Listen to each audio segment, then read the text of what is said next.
1 minute remaining.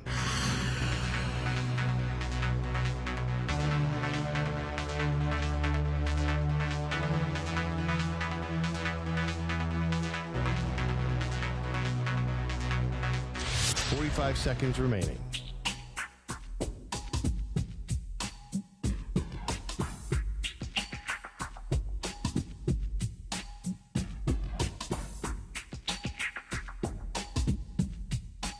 Seconds remaining.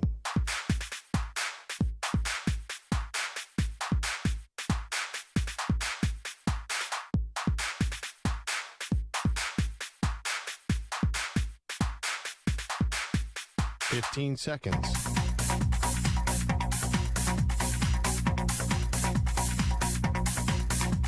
Break ends in 5 seconds.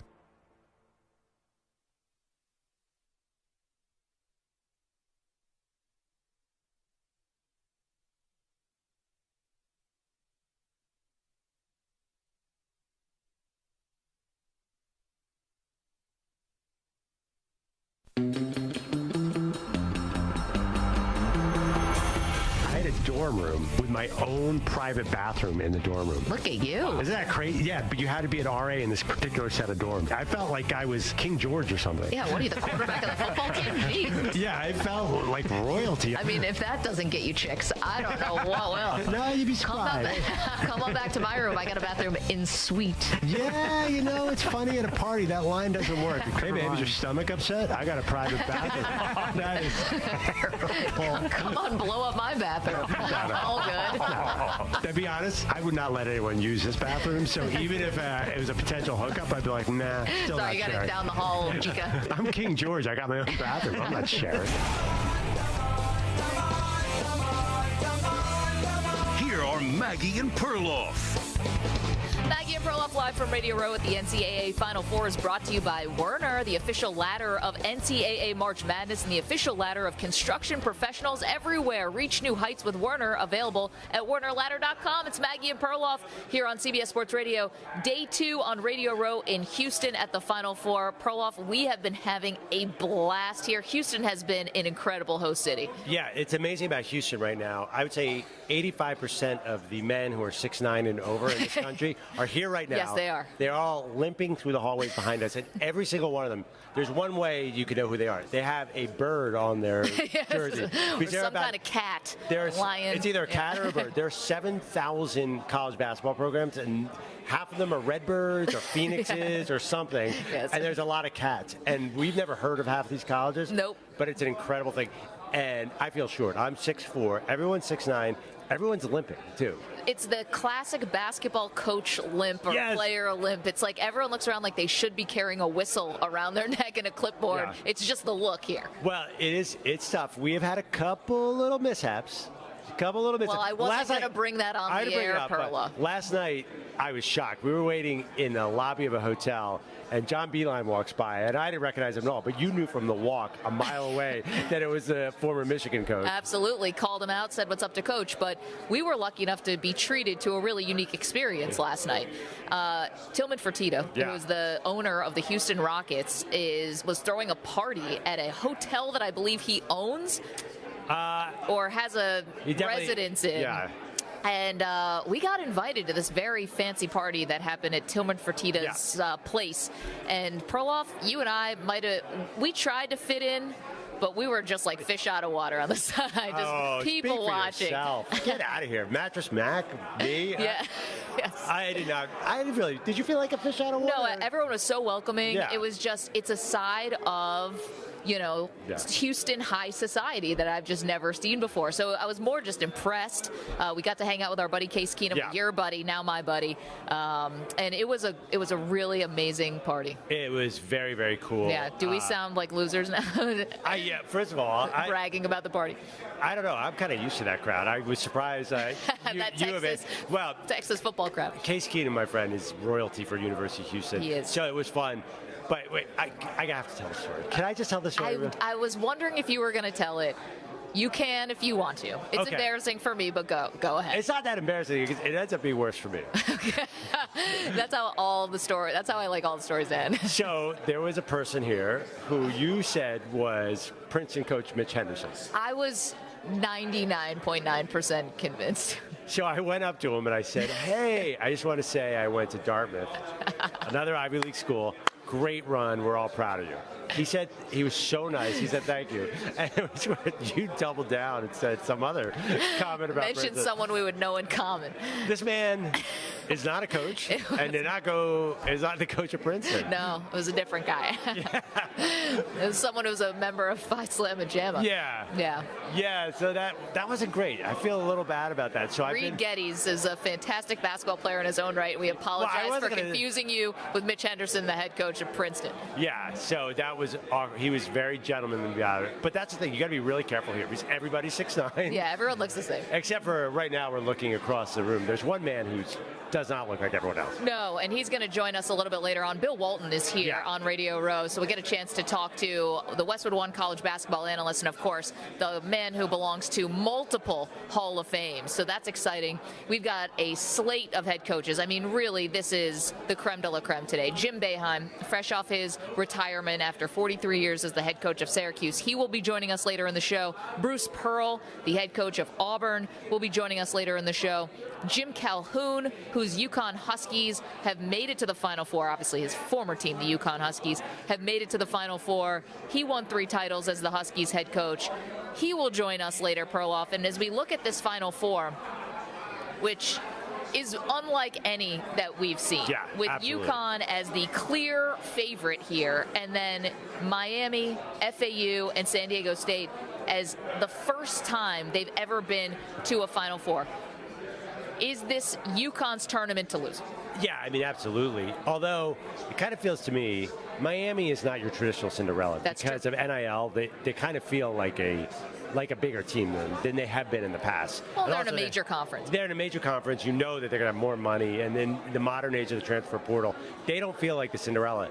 The thing about this is, and I've said this line before, you can't have David and Goliath if there's no Goliaths. So UConn is a bit of a Goliath, but even UConn was not a #1 seed. I mean, it is really doing a different college basketball season. I think Florida Atlantic winning it all would be the great story.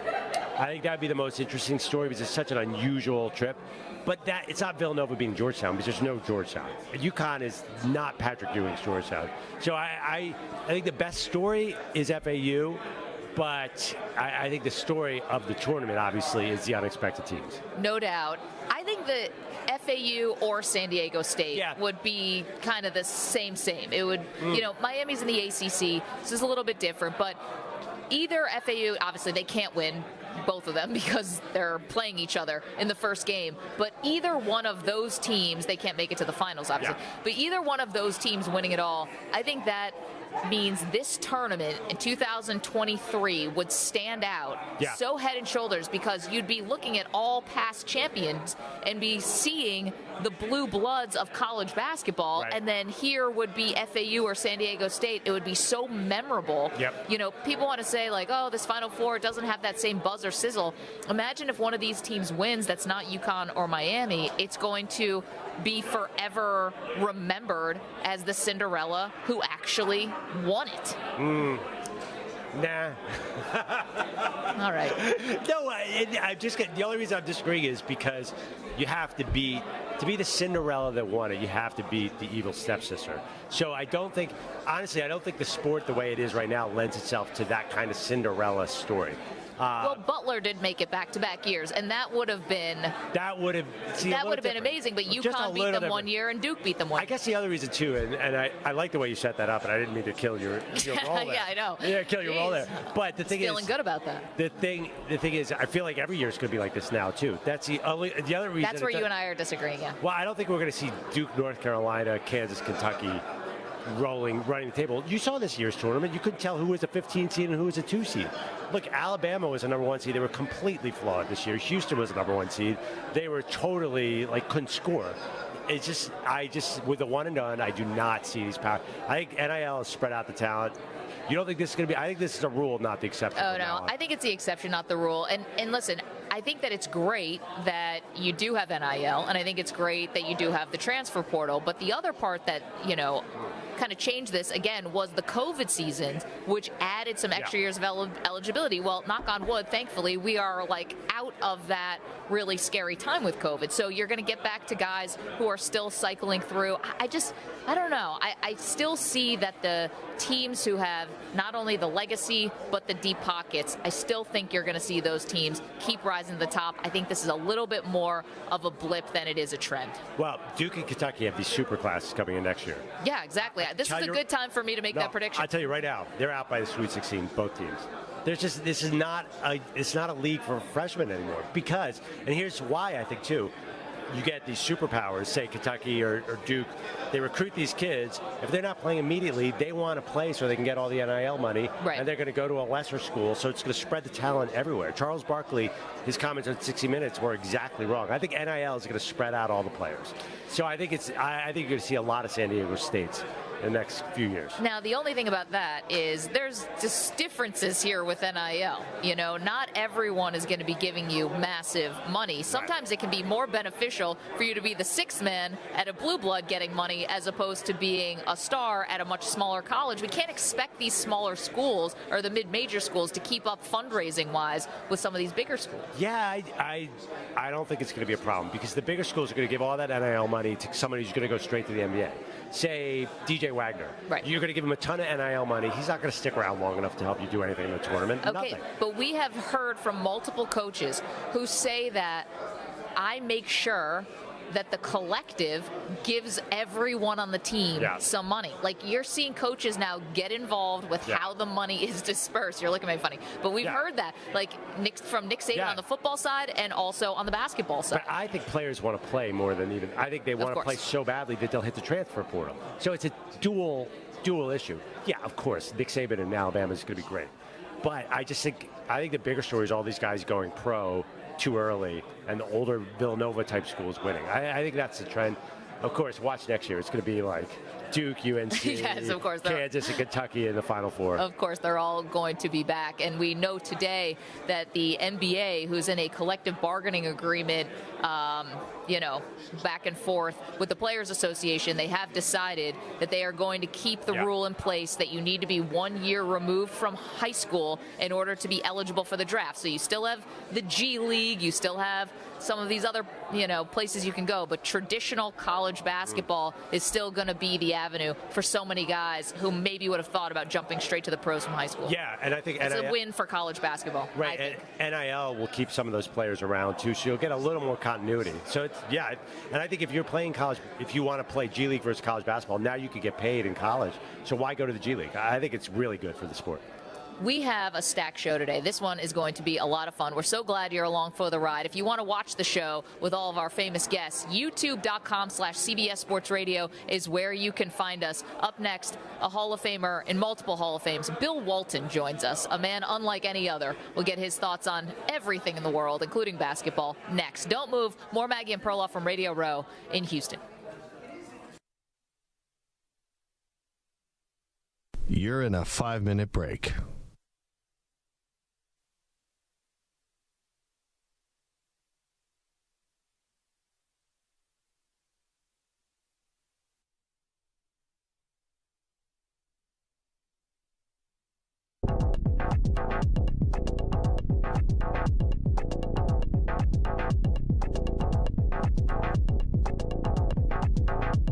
Four minutes, 30 seconds remaining.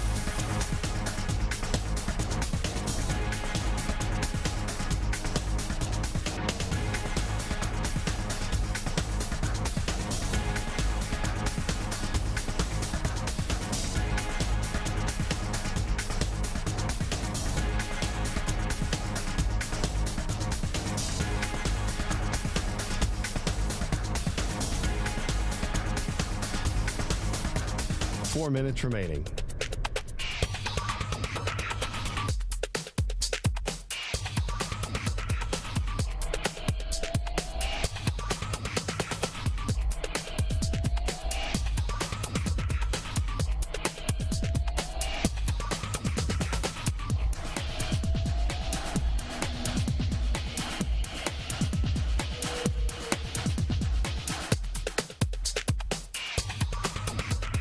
3 minutes, 30 seconds remaining.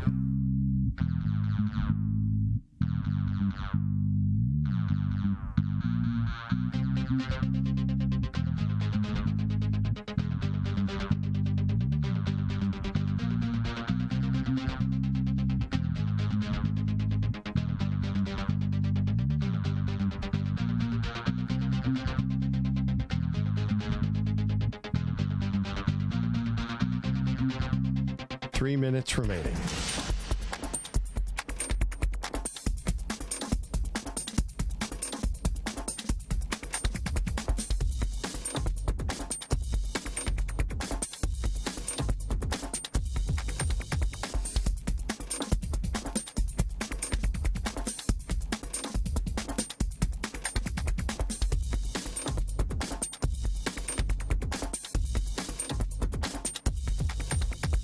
Two minutes, 30 seconds remaining.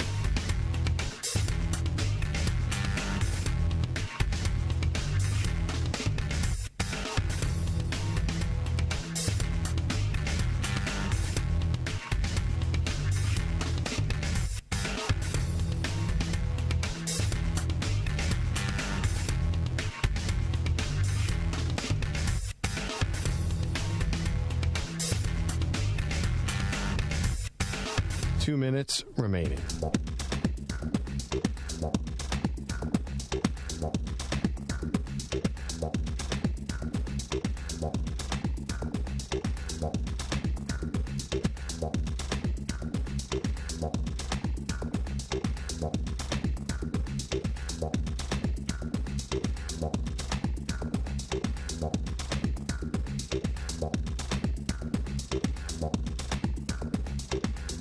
One minute, 30 seconds remaining.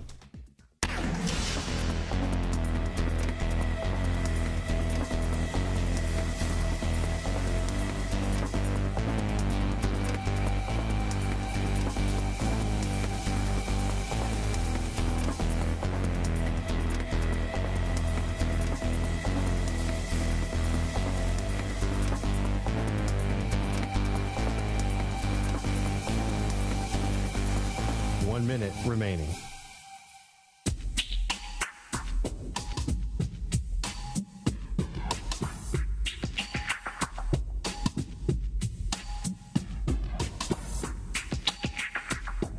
Forty-five seconds remaining.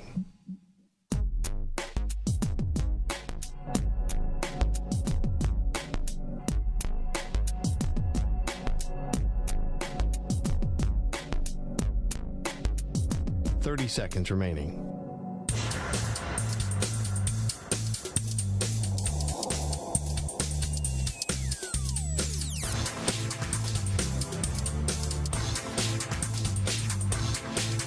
Fifteen seconds.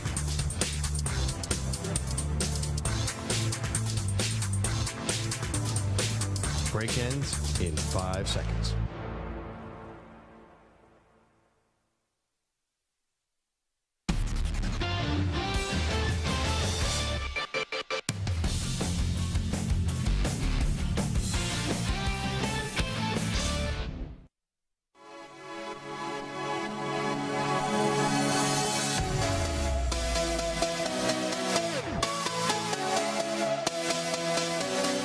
Welcome back to Houston, Texas, Radio Row. A real miss here. Probably should have been playing some Grateful Dead coming back. Quite all right. I want to work on Maggie's farm. Yeah, let's go. Maggie, Andrew, great to be back with you guys. And what a pleasure and privilege for me, because CBS, that's where I got my start in broadcasting. It was Billy Packer, was all the guys back in 1990 that gave me a chance.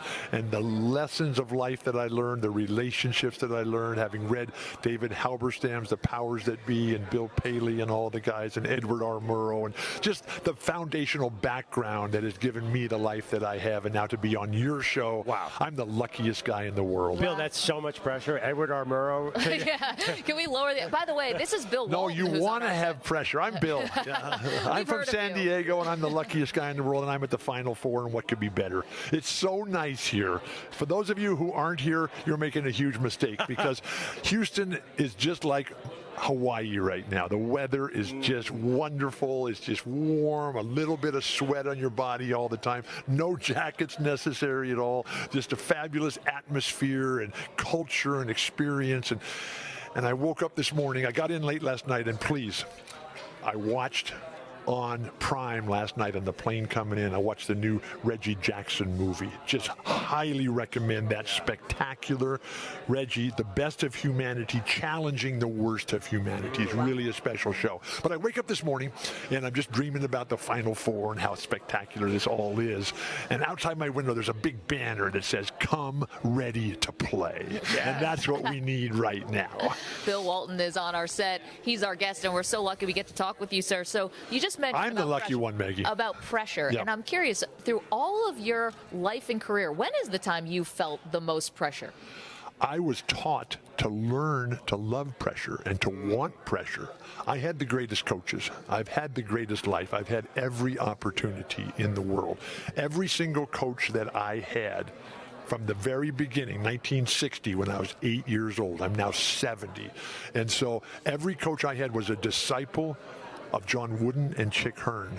And so that sense of being the champion, what Coach Wooden, what he ultimately taught us how to do, he taught us how to learn, he taught us how to think, but he also taught us how to think like champions, act like champions, and to become champions. So every coach that I had coming up, that's what they were drilling into me. Bill, this is what you need to become to be the champion. And so to learn to embrace the challenge and the ultimate stage, and to want that light shining on you. That was me as a basketball player. That was the exact opposite of me as a human being, because while basketball was the easiest part of my life, academics second, straight A student the whole way through, my challenge is orthopedic health. I've spent half my life, adult life, in the hospital. I've had 39 orthopedic operations. But my greatest challenge is the fact that I'm a lifelong stutterer.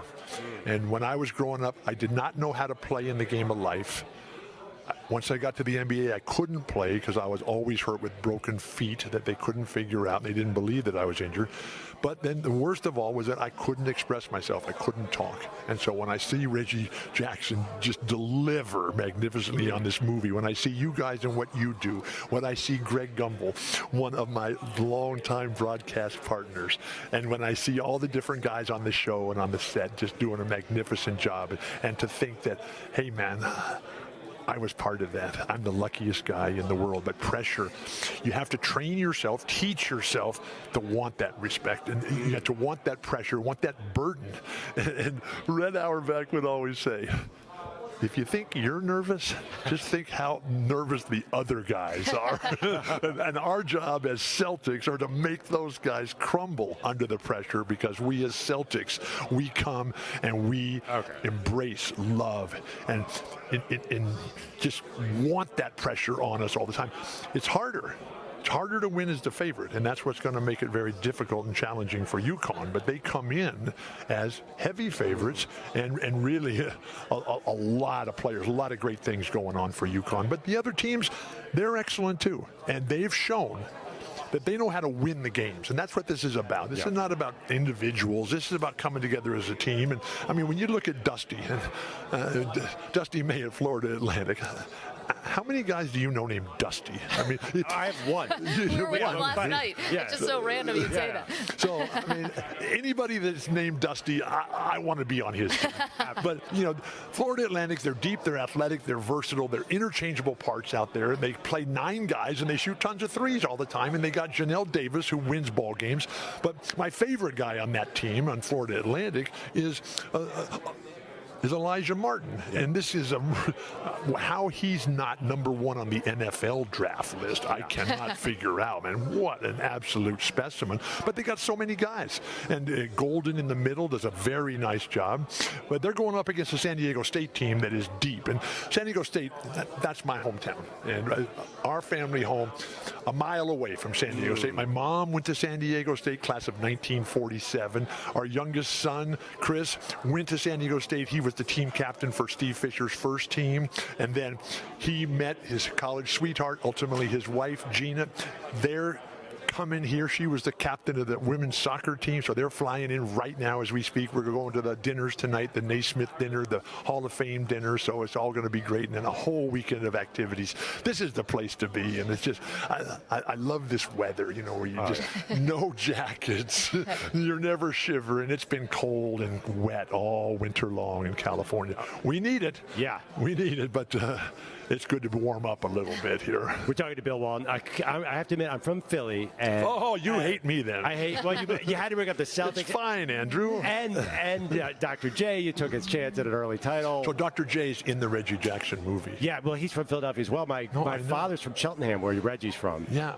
I saw it. It's very powerful. You saw the movie? I saw it. It's much bigger than Reggie's story. Right. It's about integration in Yeah. baseball and it's what he had to go through. It's the challenges in life. It was very similar to the Bill Russell movie that just came out on Netflix, and so it's just powerful in the way that Reggie just lays it out, and the fear he had because he was only able to speak in the movie. Somebody else was making the movie, and that's always a big risk and a big chance that he took, but it was fantastic. Well, you obviously were a prominent athlete in the period they're talking about, the 70s. Yeah. I mean, I don't think people understand now, our audience, younger people, how challenging it was to be a politically active athlete back in the 1970s. Life is always challenging and will always be. And that's part of the pressure and embracing the responsibility of being out there on stage. And so, you know, it's never easy. Andrew, as soon as you find something easy, just give me a call, okay? Because I haven't found it yet, and I'm 70 years old, but then again, I'm just getting started. Well, if you were playing now, would you get NIL and do all the things that the players are doing nowadays?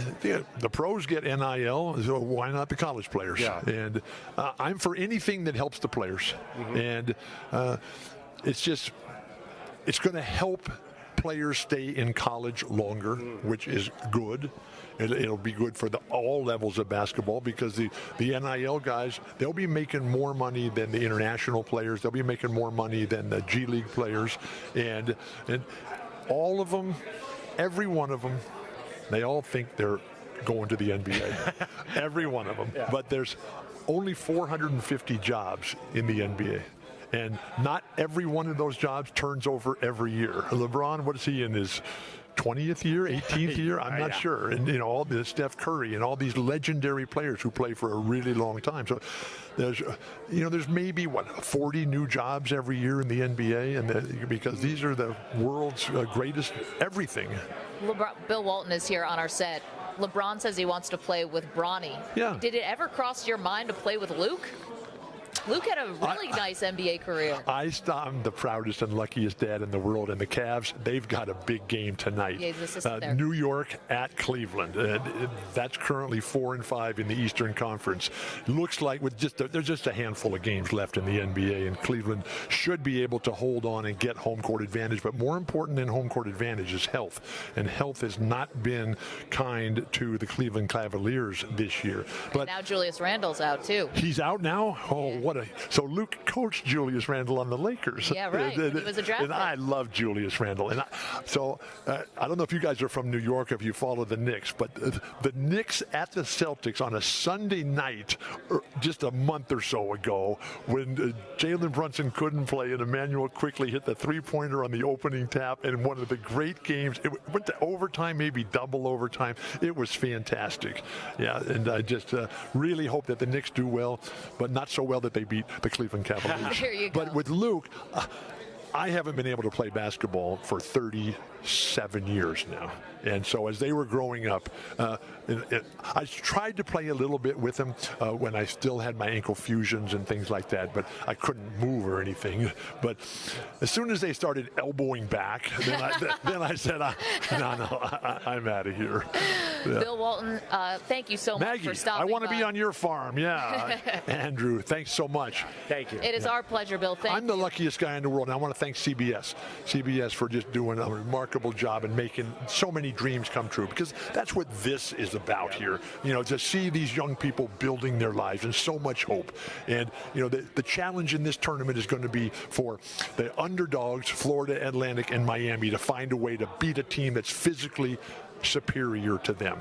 But that's what makes basketball the greatest game ever. And I'm the luckiest guy in the world to be a part of this. Awesome. Thanks for having me. Thank you, Bill. And Bill has a documentary coming out about his life, too, which is really interesting. I know you got to go, but we'll talk about it another time.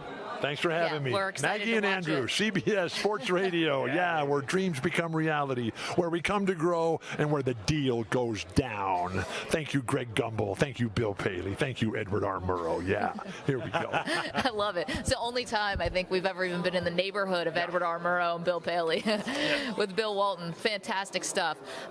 Amazing. And, great point, too, which is, well, a lot of great points there, but one specifically about UConn and this being their tournament to lose, which you and I were just talking about. Heavy favorites going in, yet sometimes having that pressure on you in a way makes it your job even tougher than the other three teams who are in the tournament.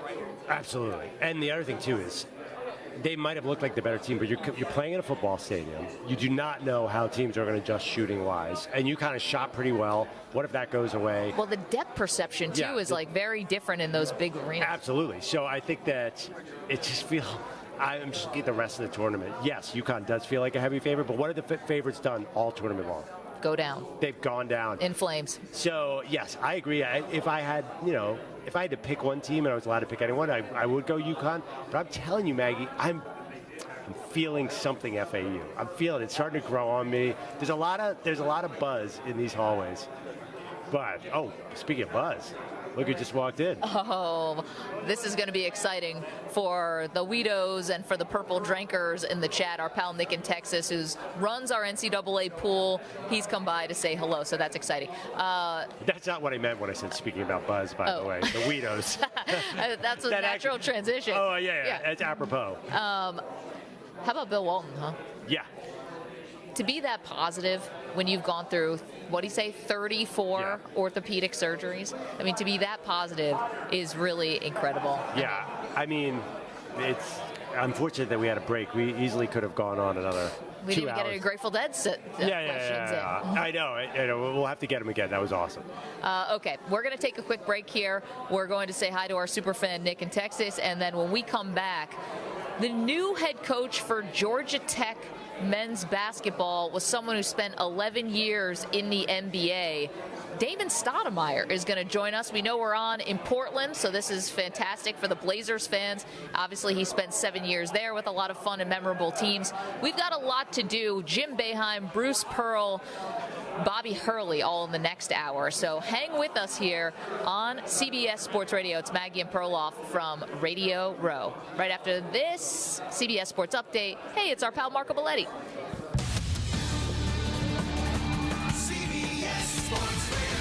Sports Flash. All right, guys, you're talking about a creeping up Final Four in Houston. 9th-seeded Florida Atlantic gets things started against number 5 seed San Diego State. Aztecs here on the back of their defense. Brian Dutcher says that is no accident. When they get there and they're not having success, even though they're scoring, it's like, hey, we told you we're defense first. And you have to defend in order to earn an opportunity to play offense. And so it's a culture. It's something we've always preached, and I think we're pretty good at it. After that's finished, you got Miami and UConn. Dan Hurley spoke about keeping his team where they need to be mentally. Everything kind of this time of year is automatic. You know, as a coach, how you're going to call the game. For me, it's just I'm trying to keep these guys in that balance between like the edge that you need to have as a team so that you don't get complacent, but not making them uptight and nervous, keeping that confidence. Meanwhile, women's side Final Four comes tonight. LSU faces Virginia Tech, followed by South Carolina, looking to remain perfect as they'll take on Iowa. Light schedule in baseball tonight after everyone was part of opening day yesterday. Mets and Marlins get the night started about 3 hours from now. Night ends with the Dodgers and Diamondbacks, along with the Mariners playing host to the Guardians. I'm Marco Belletti. Nighttime is the right time for you to listen to the all-new JR Sport Brief, 10 p.m. Eastern, 7 p.m. Pacific on CBS Sports Radio.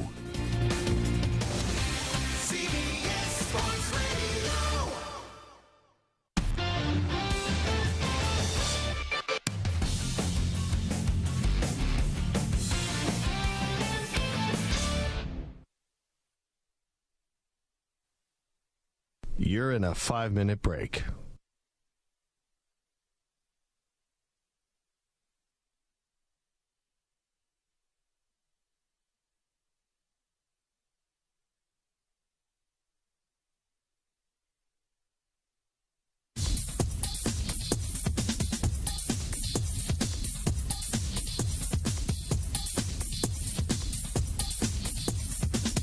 4 minutes, 30 seconds remaining.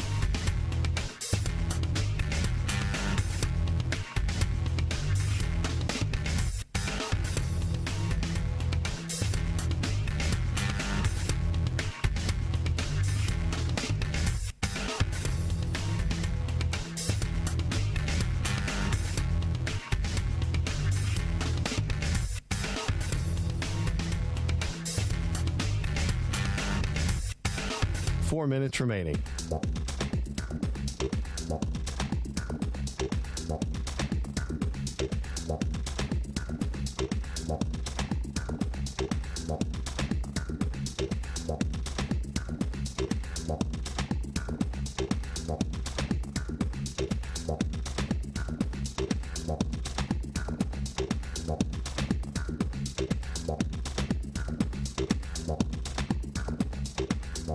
Three minutes, 30 seconds remaining.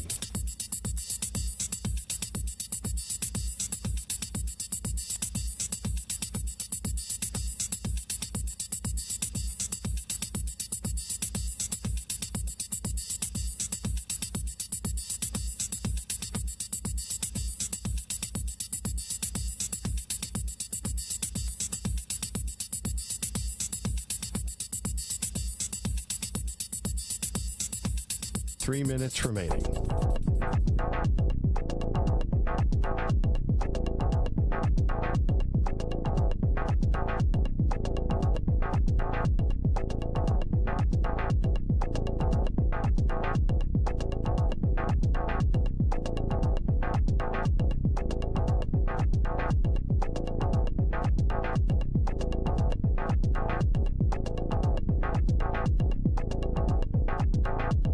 Two minutes, 30 seconds remaining.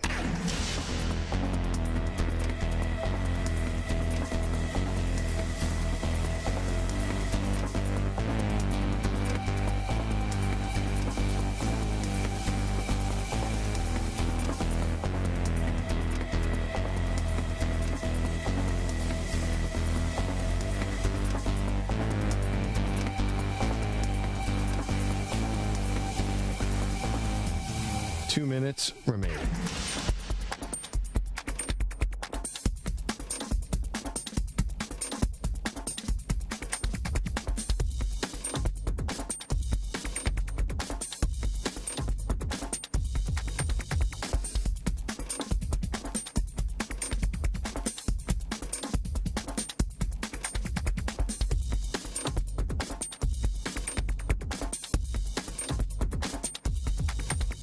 One minute, 30 seconds remaining.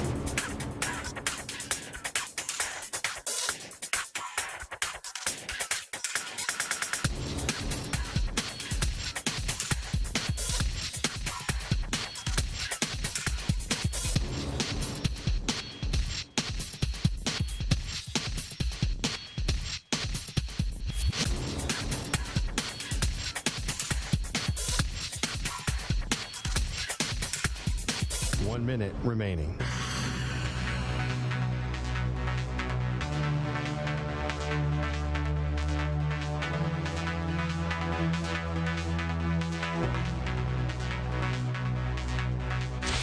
Five seconds remaining.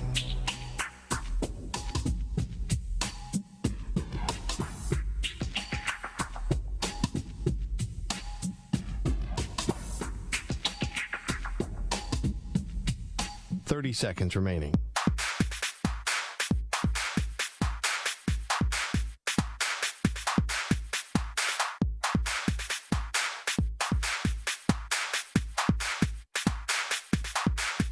Fifteen seconds.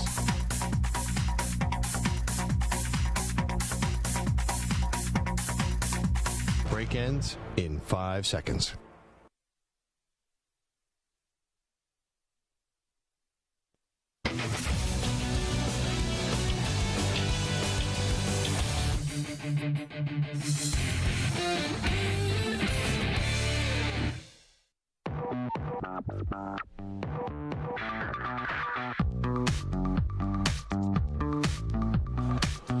time to Ask the Pros, where you can ask us a question. It's brought to you by O'Reilly Auto Parts. Simply check out the link, cbssportsradio.com/ask the pros, or tweet your question at CBS Sports Radio using the hashtag Ask the Pros. Be listening later in the show when we might answer your question.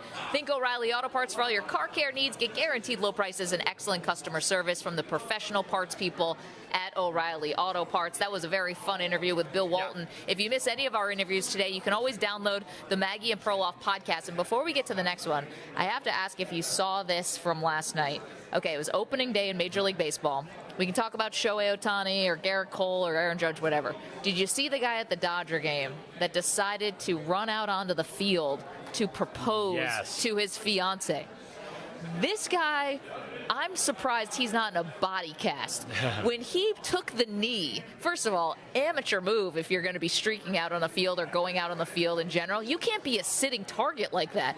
These security guards basically look like Ray Lewis and took out this guy as if he was coming over the middle. I mean, the ring went flying. The guy went flying. He was just trucked by these security guards. Did you think it was romantic, though? Because he was on his knees for a good 8 seconds. I know.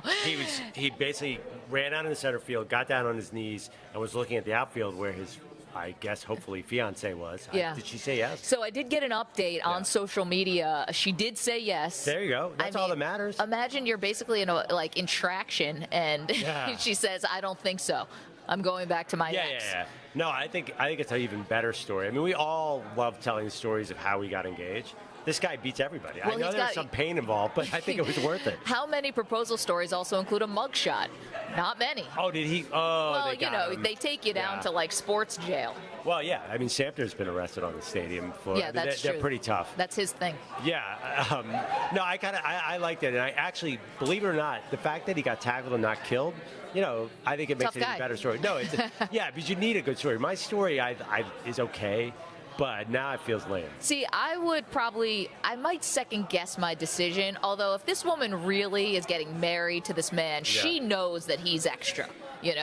She can't be totally surprised by this. Like, oh gosh, George, he would never do something like that. She knows that he's got to be like a little bit out there. So what is your take real quick before our next guest is down? Do you like when people go on the Jumbotron and ask their wives to marry them? Unfortunately, I think it's just been a little played out. So it doesn't seem that unique anymore. No, because you're not romantic. So I think our next guest is going to be with me. Actually, this is a really good person to ask about a lot of things. We'll get to basketball in a second. Damon Stoudamire has just stopped by our set. We're on in Portland, so we know people are going to go bananas for you. Okay. Coach, you're now taking over for Georgia Tech. You're coaching the Yellow Jackets. Long playing career, now coaching career. But we were just talking about people who propose at sporting events. So a guy at the Dodger game yesterday ran out on the field, takes a knee to propose to his wife, and got obliterated by security. You've probably seen dozens of proposals up on the Jumbotron. What do you think? I wouldn't do it in front of everybody, because what if it goes wrong? I just think you got to keep it simple. That's putting people on the spot, depending on who the potential spouse is. You're playing with fire. So you notice that there's been a lot of bad stories about interactions with NBA players and fans now. I would say basketball, especially at a professional level, is the one sport where you're really closest to the fans. Was that a constant problem when you were playing? It was. I mean, I think it was way different back then. There used to be notes on our cars, and even in my beloved city of Portland, I mean, there was a couple notes on my cars. Quit shooting. You're shooting too much. Pass a little more. I mean, it just, it is what it is what it is. But I think what has happened is just so.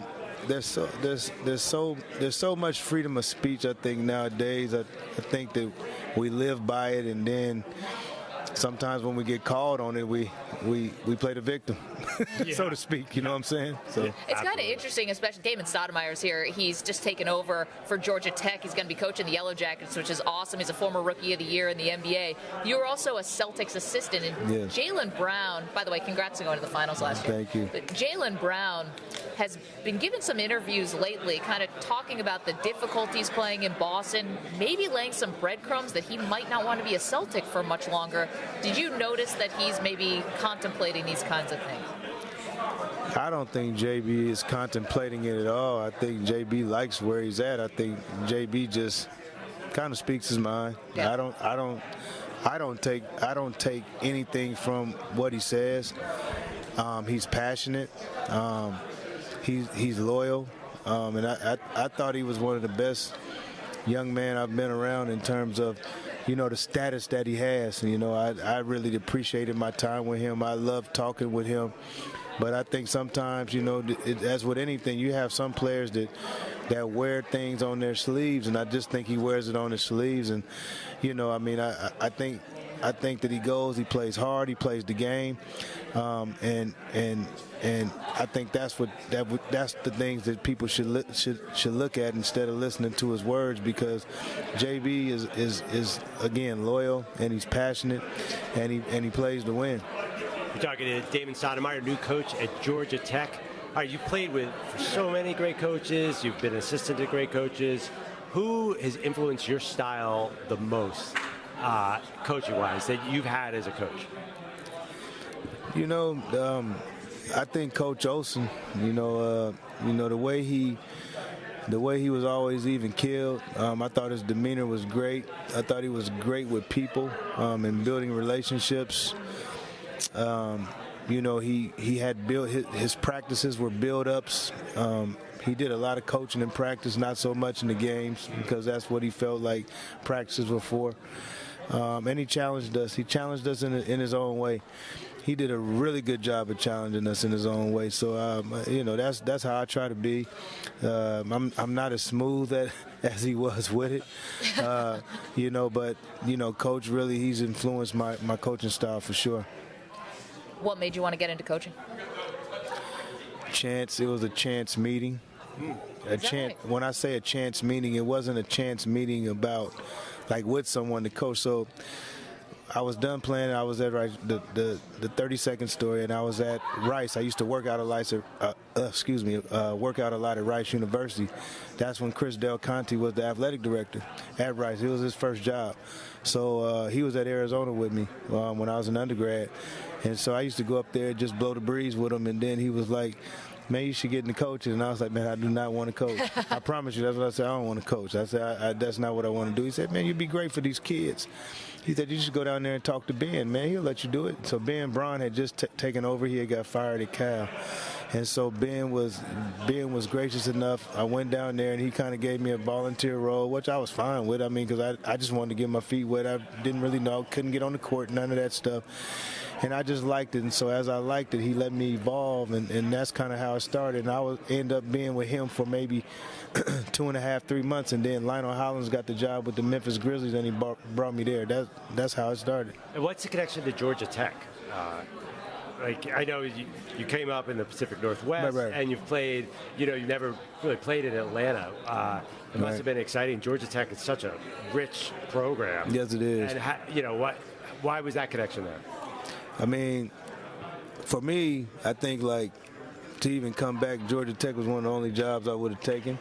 I think being in Atlanta and what I remember Georgia Tech, what the basketball programs were, that was big for me. I just think Atlanta's a great city, and the ACC is a great conference. Obviously, so many great teams. It's the profile of things, and I think. In terms of the hire, I think nowadays, man, people just want good people. They want people to know what they're doing. I don't think demographics really matter as much as they did. It used to be, as we know, well, he don't know the area. I actually lived in Atlanta for 6 years. I have my 2 sons live in Atlanta, so I have a lot of roots there, a lot of family there. So, I'm looking forward to it, though. It's exciting times, and, I'm looking forward to this challenge. Damon Stoudamire is here stopping by, of course, now the head coach at Georgia Tech, but spent 11 years in the NBA, coached in the NBA as well, most recently with the Celtics. You spent time in Portland, 7 years in Portland, I believe.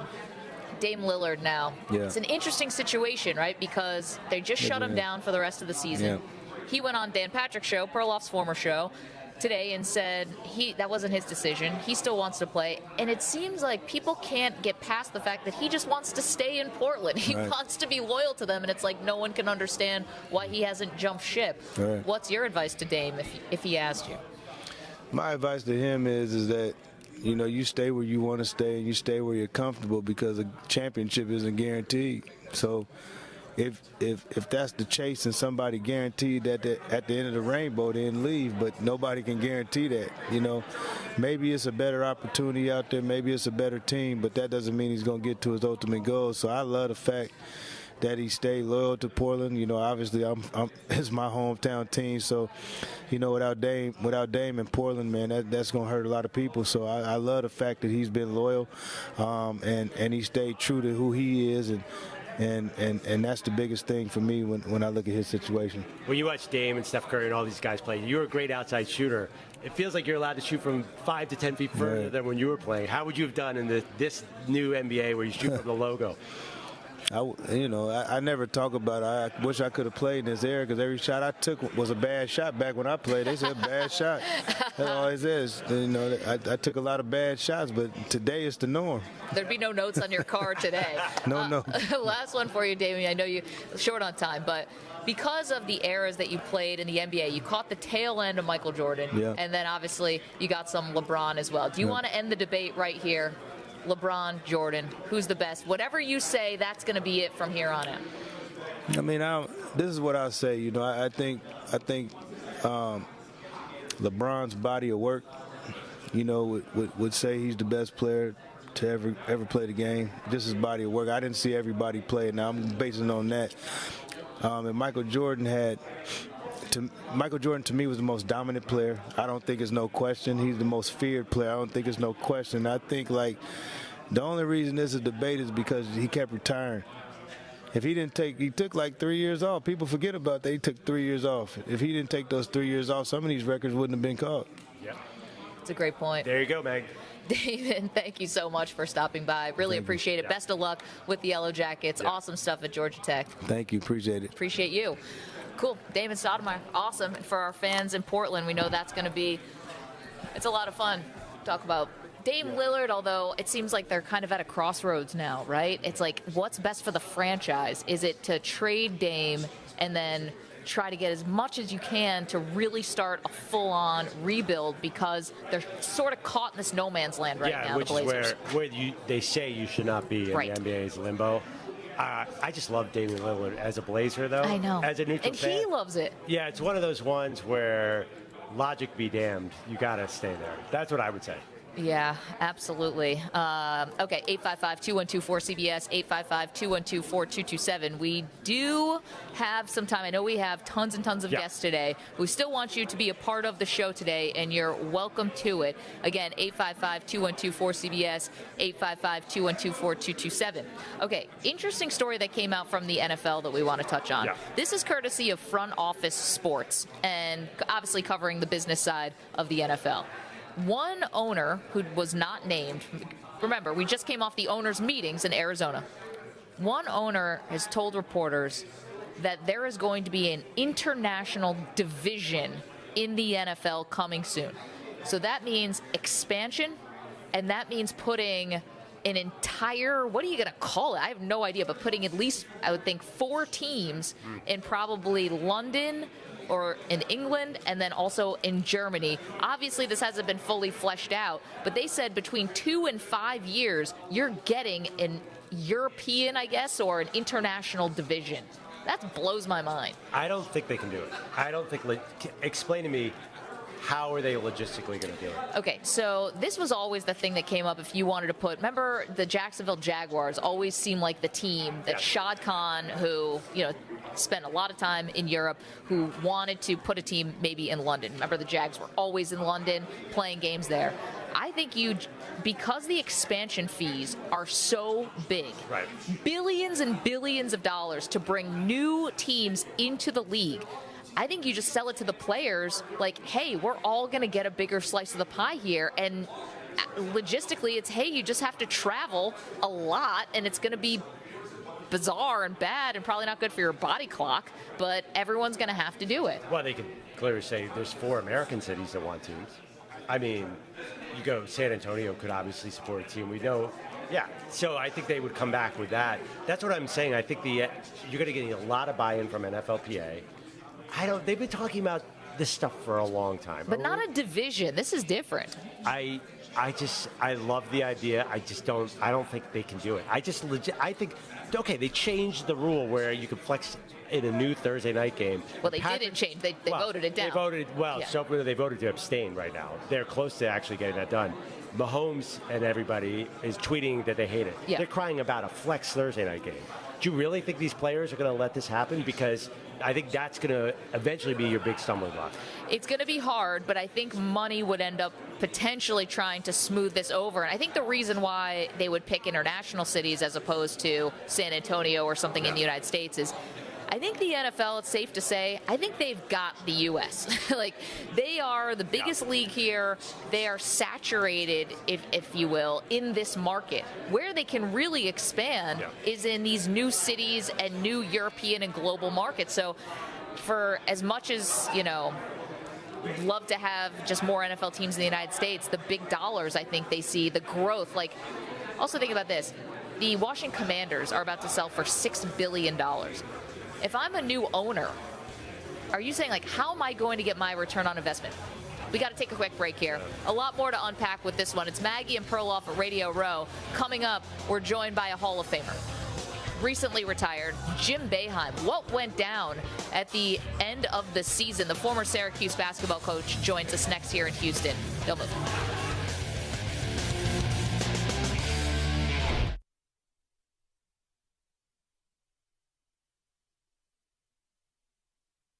You're in a 5-minute break.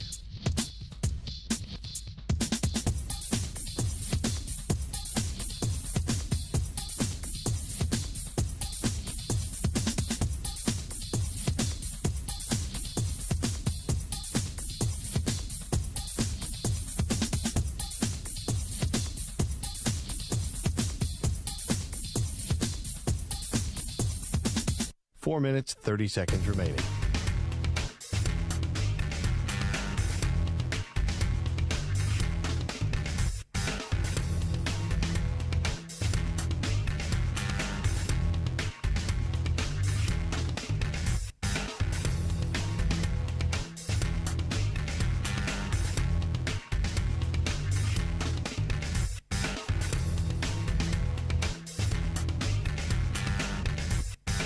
Four minutes remaining.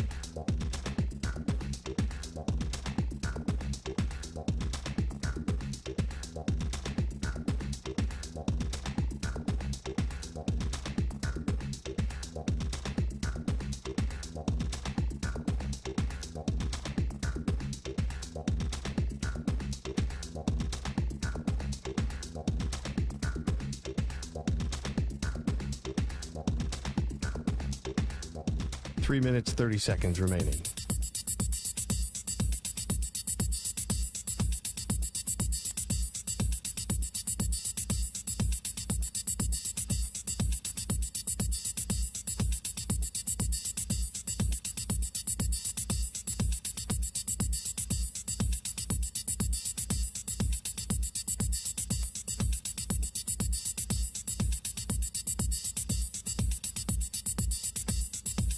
Three minutes remaining.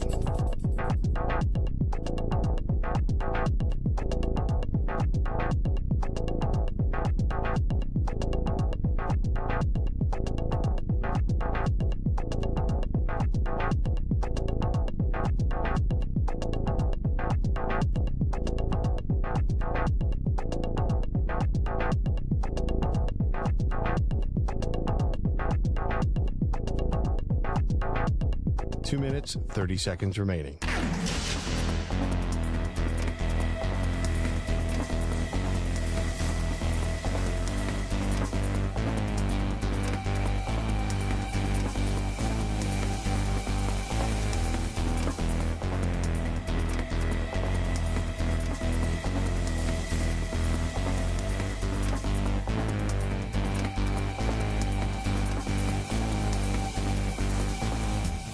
Two minutes remaining.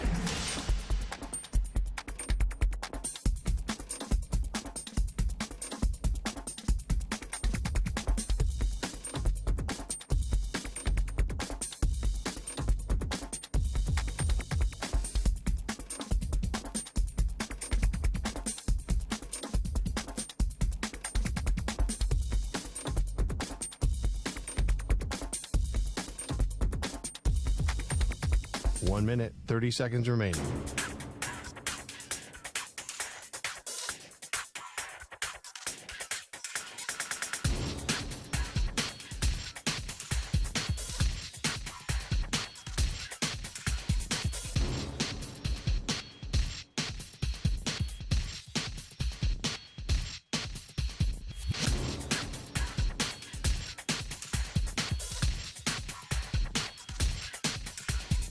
One minute remaining.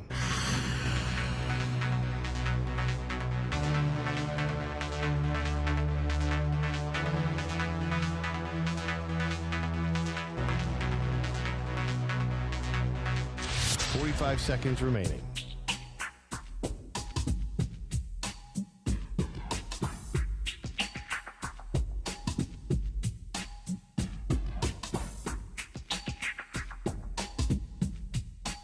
Seconds remaining.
Welcome back to Houston Radio Row. We're at the Final Four. Maggie and Perloff hanging out with you on this Friday, and we're so pleased to get a few minutes now with a man who is a legend in this sport. 43 years as the head coach of Syracuse University, 6 Final Fours, a title in 2003, multiple Hall of Fames. Coach Jim Boeheim is here with us, and congratulations on your retirement, Coach. Thanks, Maggie. I really appreciate it. It's been an interesting 4 weeks. I thought when I retired I'd be thinking about coaching and wanting to coach and all that.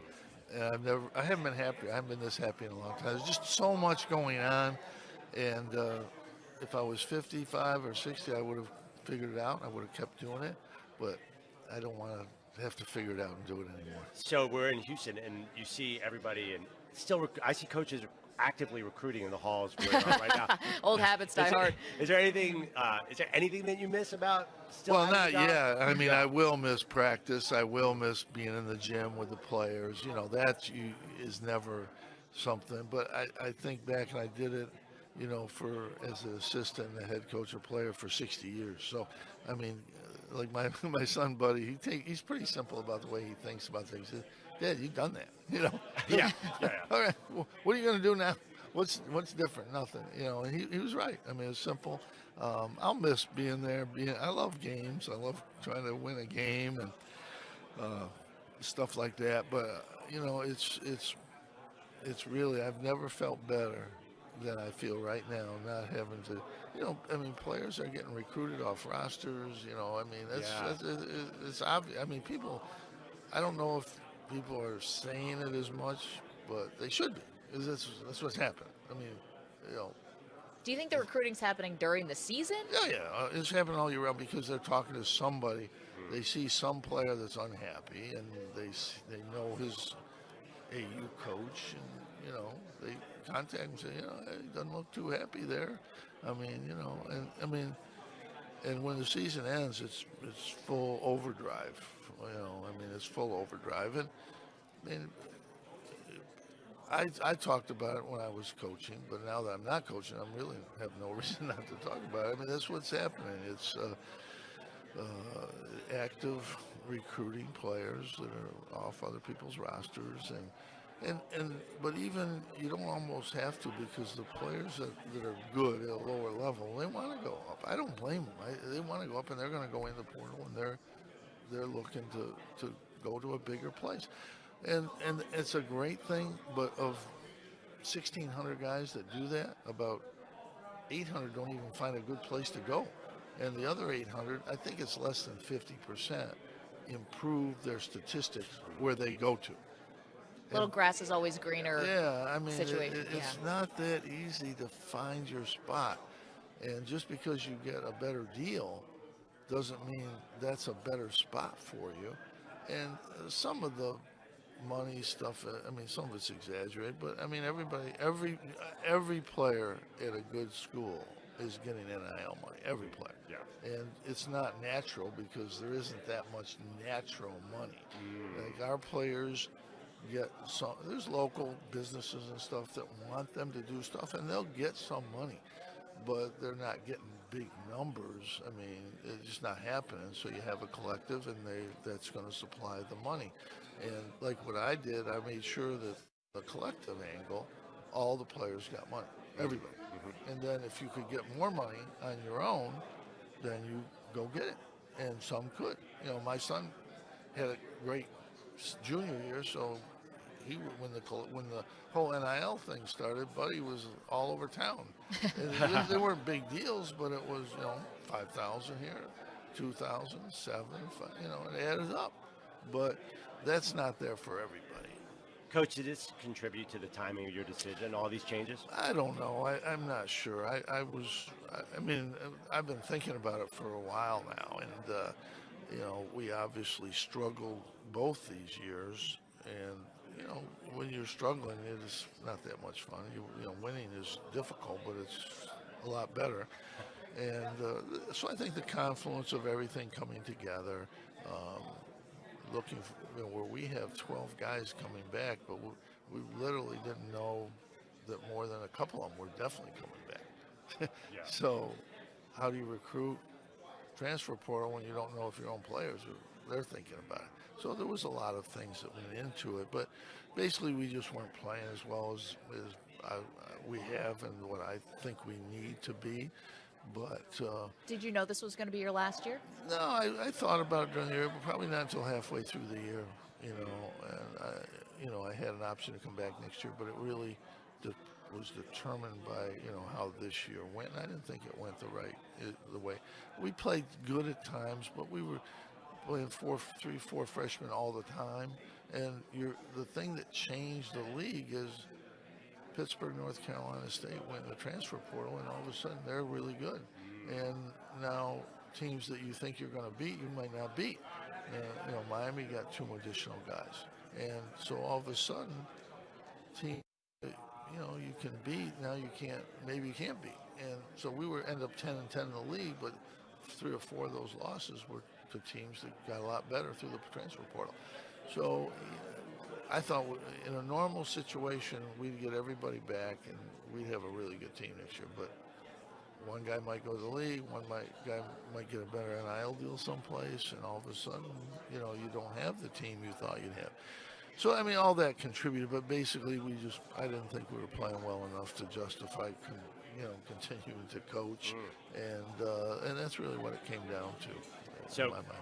Coach, you asked us before you sat down where we're from. I was born in Syracuse, New York. All right. My parents were there. He's been waiting to show you this I'm T-shirt. wearing my orange Pearl T-shirt. Yeah. No better. Maggie's too young. She does not know how awesome Pearl was. He was another level. But I've seen the highlights. Yeah. I could top that. Maggie is from Binghamton. Oh, wow. And you might not know this, but you are inducting her into the Binghamton Sports Hall of Fame in 1 month. All right. You know what? I think I did see the list. I remember that. I think I did remember that name. That's interesting. That's great. Yeah. We're excited because you emceeing that event will be the biggest thing going on in Binghamton for probably the entire year or maybe several years. Well, that's quite a coincidence. But, yeah, I played in Binghamton, the Eastern League, back when I was 21 years old, so that was a while It's exactly ago. the same.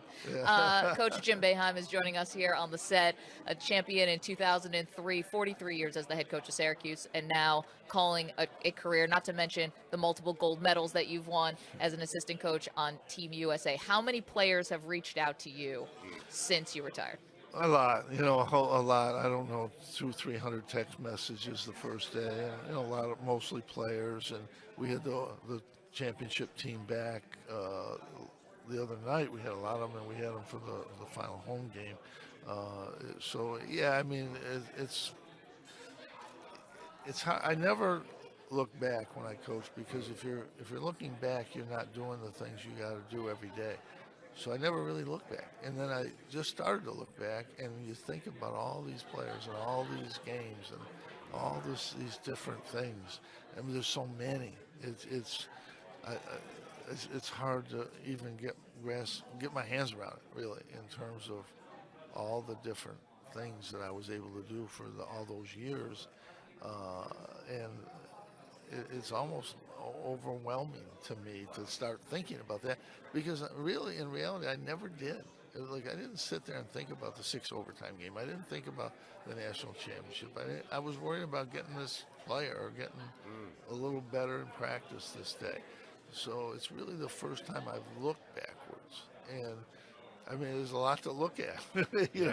It's I mean, it's been overwhelming, but it's been really good. It's been really a sense of relief that you don't have to keep doing some of these things.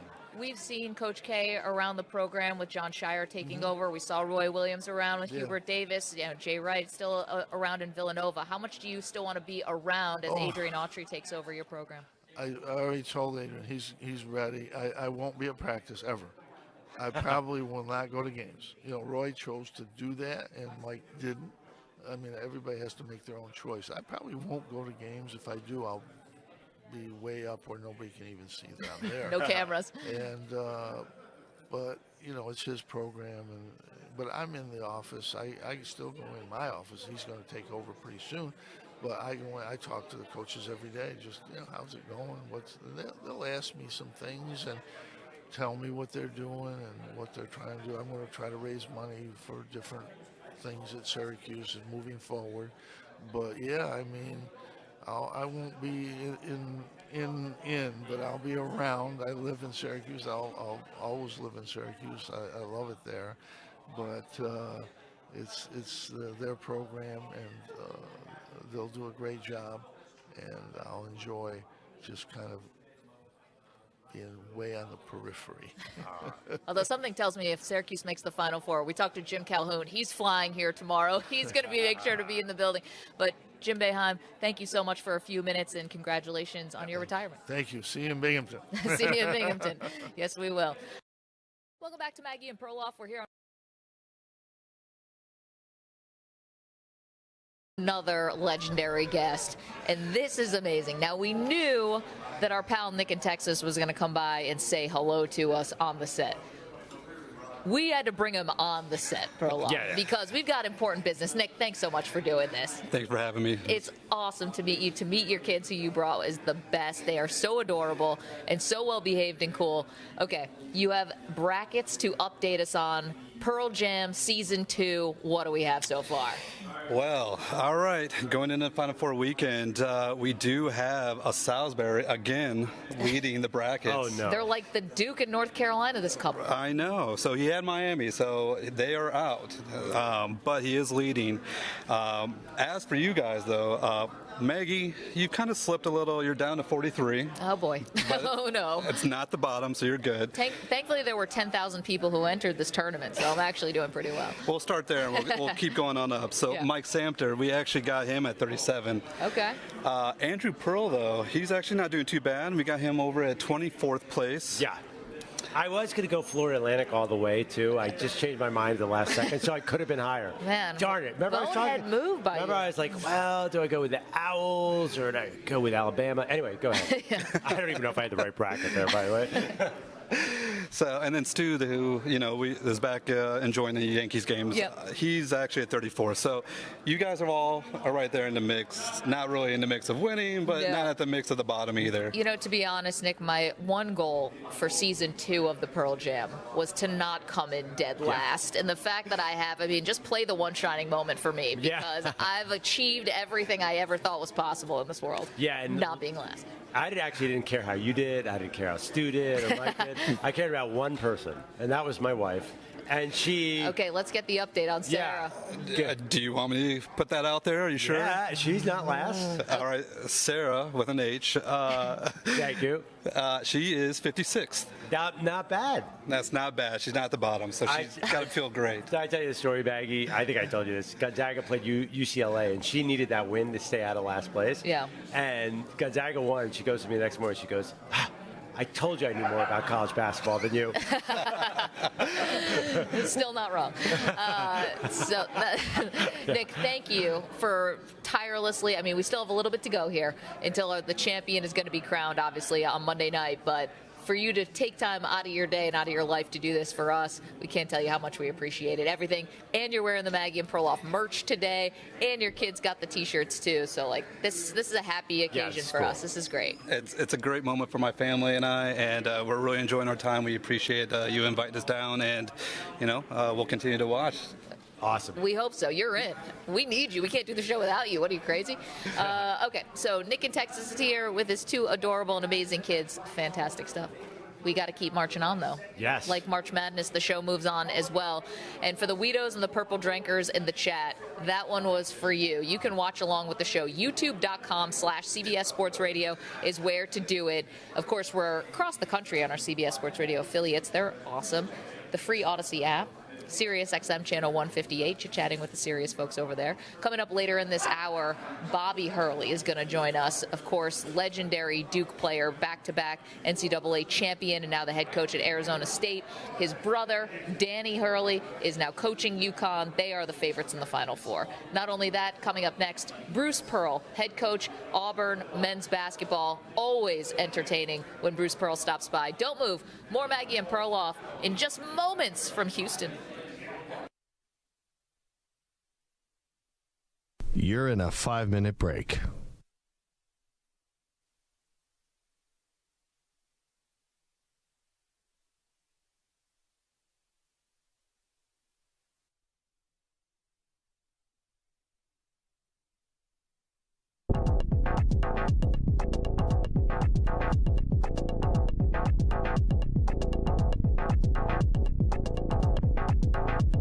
Four minutes, 30 seconds remaining.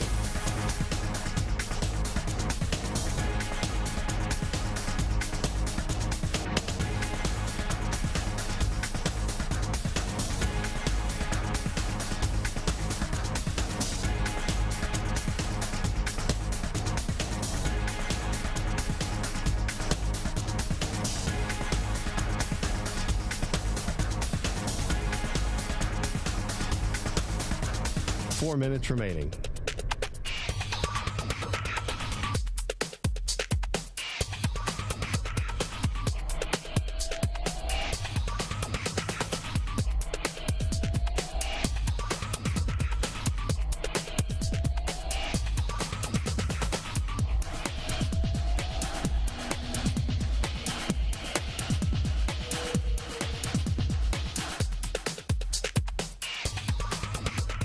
Three minutes, 30 seconds remaining.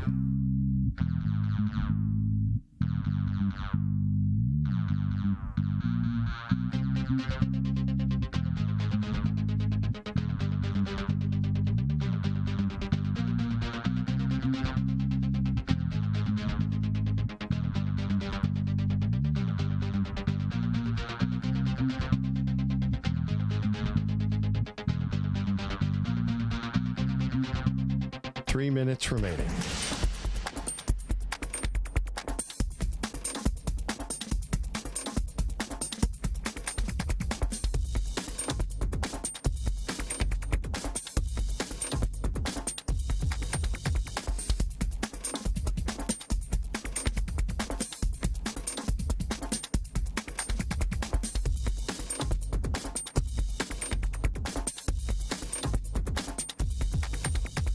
2 minutes, 30 seconds remaining.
Welcome back to Maggie and Perloff. We're live on Radio Row in Houston, Texas, site of the men's Final Four, and we're lucky enough to get a few minutes with Coach Bruce Pearl of the Auburn Tigers. Coach, congrats. Go out in the second round, lose to Houston, but overall a great season, right?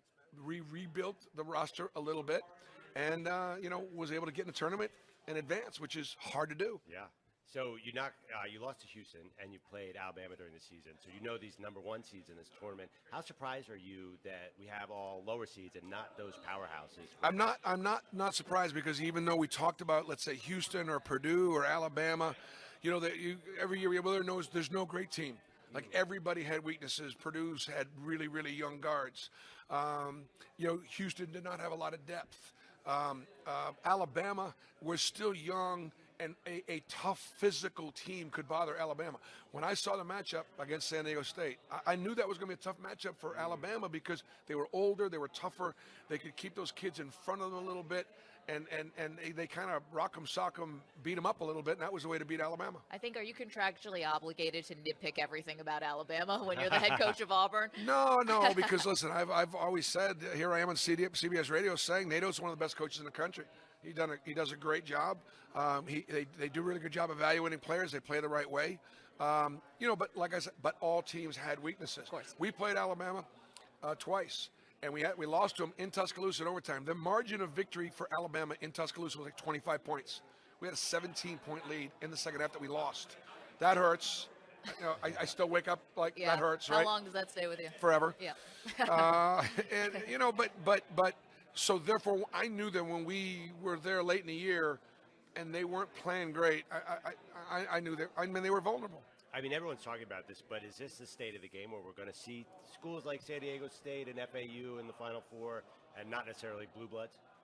Well, I think it depends on how the Blue Bloods respond, in the sense that, right now, if you are a top 30 high school player, not just McDonald's All-American or a little bit above, you got a chance to play in a Power 5 conference as a freshman. If you're above that, and obviously, back in the day, and I used to recruit 30 to about 150, those guys were good enough to come and play some as a freshman. They're not now. So they come into a high major Power 5 program and sit, and they're not being patient. They don't want to wait till their sophomore or junior year when they're ready. So they leave. Well, why should we invest in a freshman?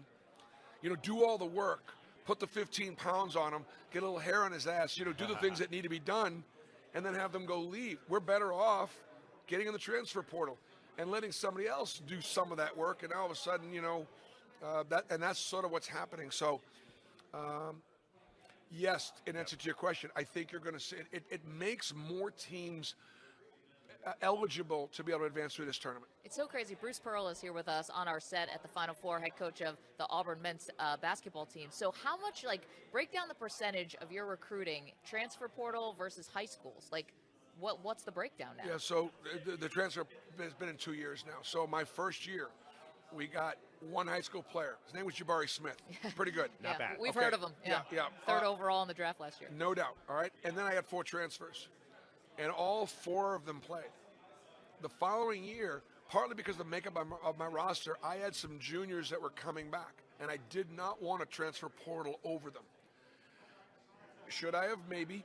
Iron does sharpen iron and let them all compete. I probably should have, but I didn't. So I brought in one transfer, Janai Broom. He was second team all-conference. He went from the Ohio Valley as one of their best players to all of a sudden, can I do it in the SEC level? Answer, yes, he can. And he had a great year for us.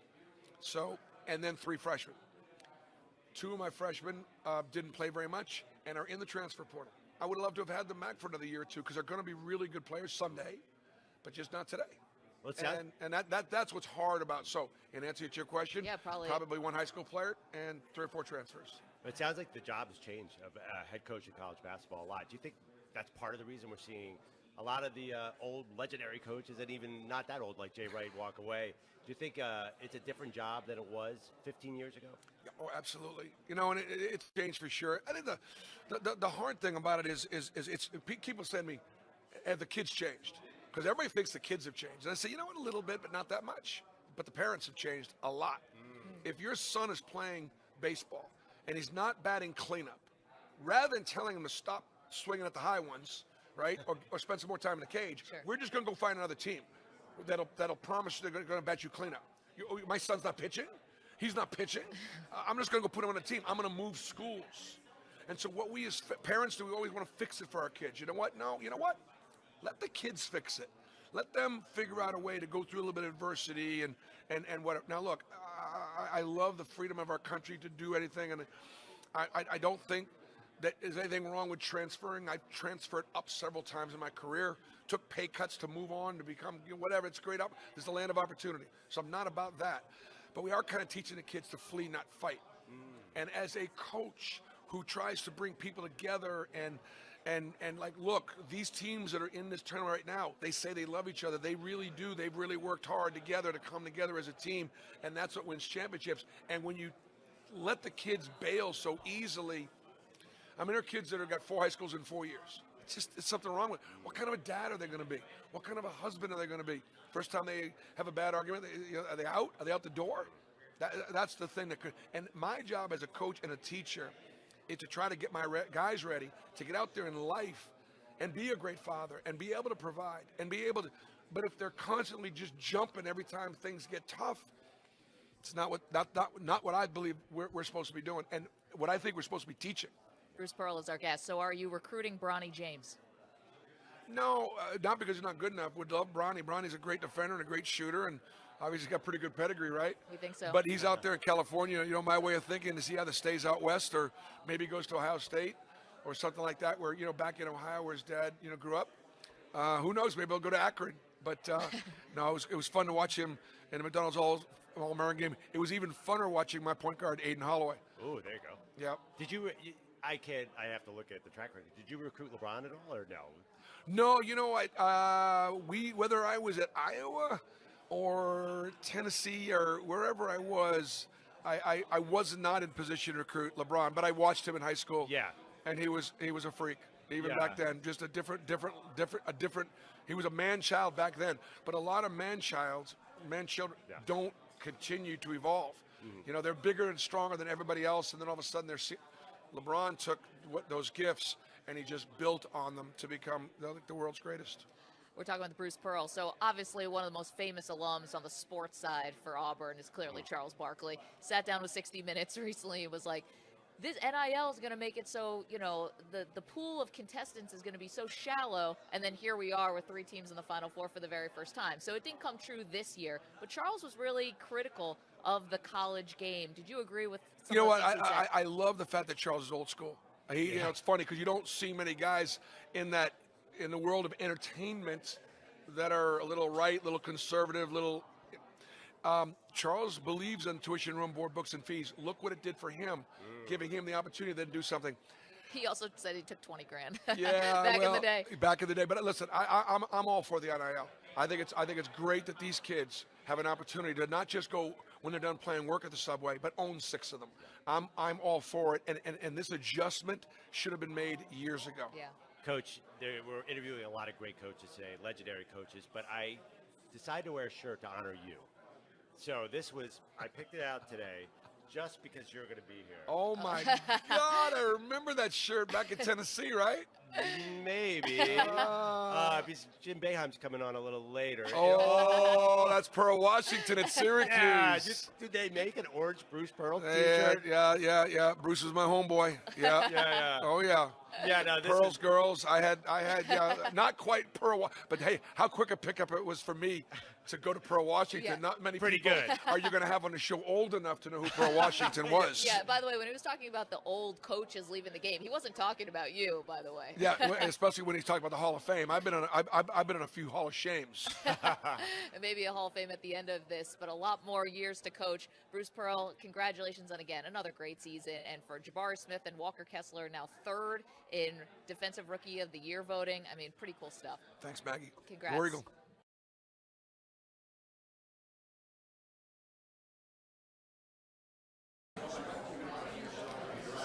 We've got so much more from Radio Row right here in Houston, Texas. Coming up after the break, Bobby Hurley, Arizona State head basketball coach. His brother Danny is coaching UConn in the Final Four. We'll get to that in just a minute after this CBS Sports Update with Marco Belletti.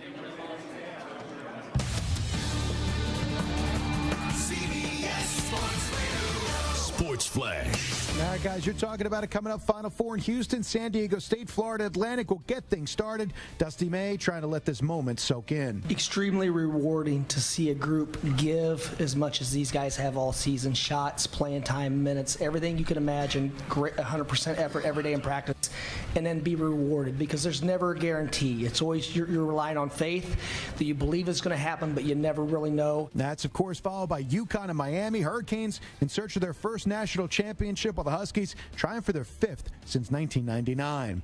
Tonight's the women's turn. Final Four in Dallas. You got LSU and Virginia Tech to get everything started, followed by undefeated South Carolina taking on Iowa. Plenty of NBA action tonight as well, includes the Celtics hosting the Jazz. Now, Boston's coming off a lopsided victory over the Bucks, but still 2 games back of that 1 seed. Marcus Smart, though, not overly concerned with where they finish. Playoffs is what matters.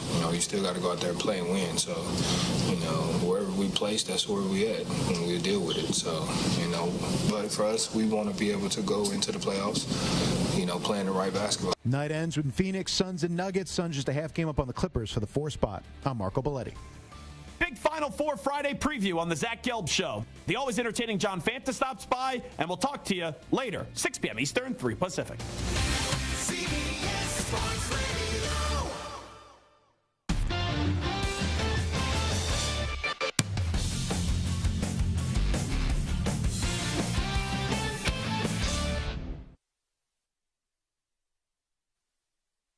You're in a 5-minute break.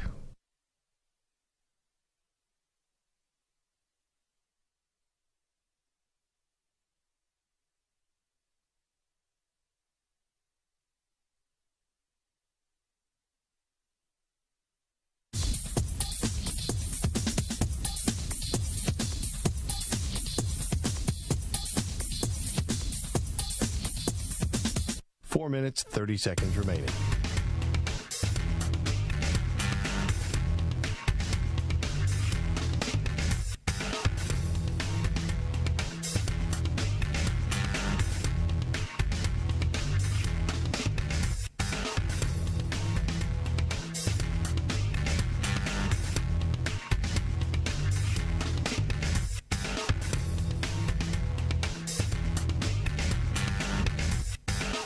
4 minutes remaining.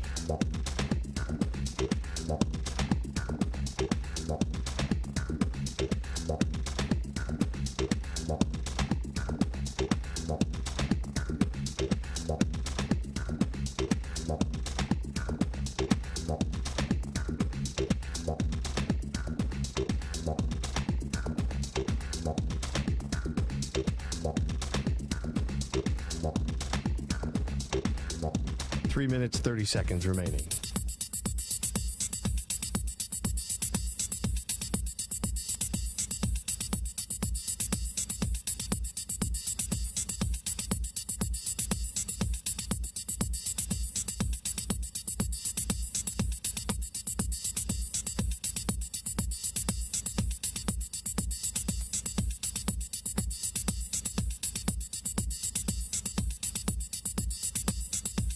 Three minutes remaining.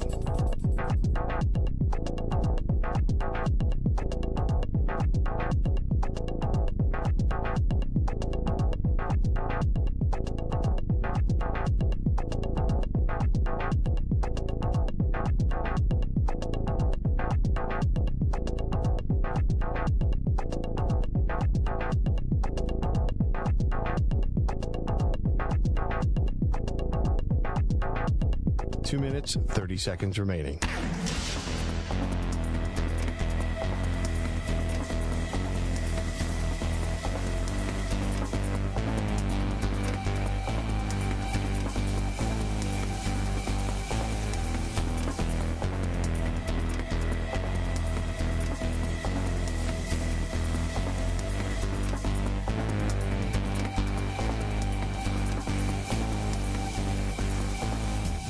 Two minutes remaining.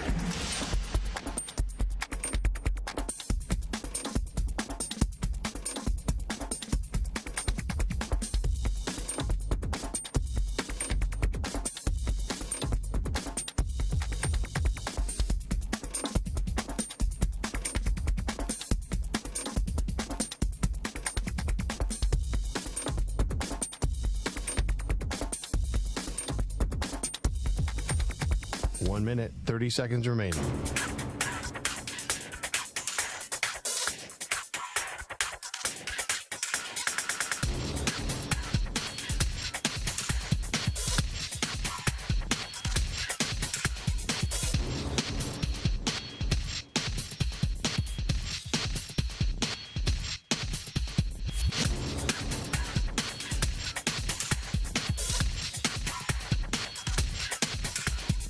One minute remaining.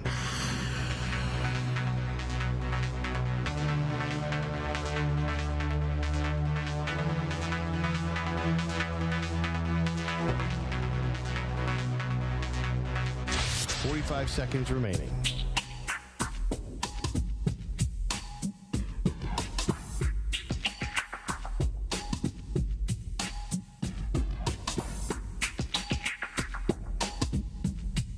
Thirty seconds remaining.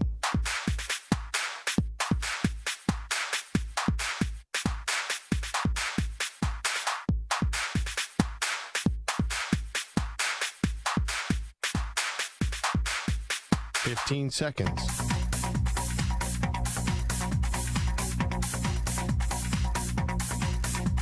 Break ends in 5 seconds.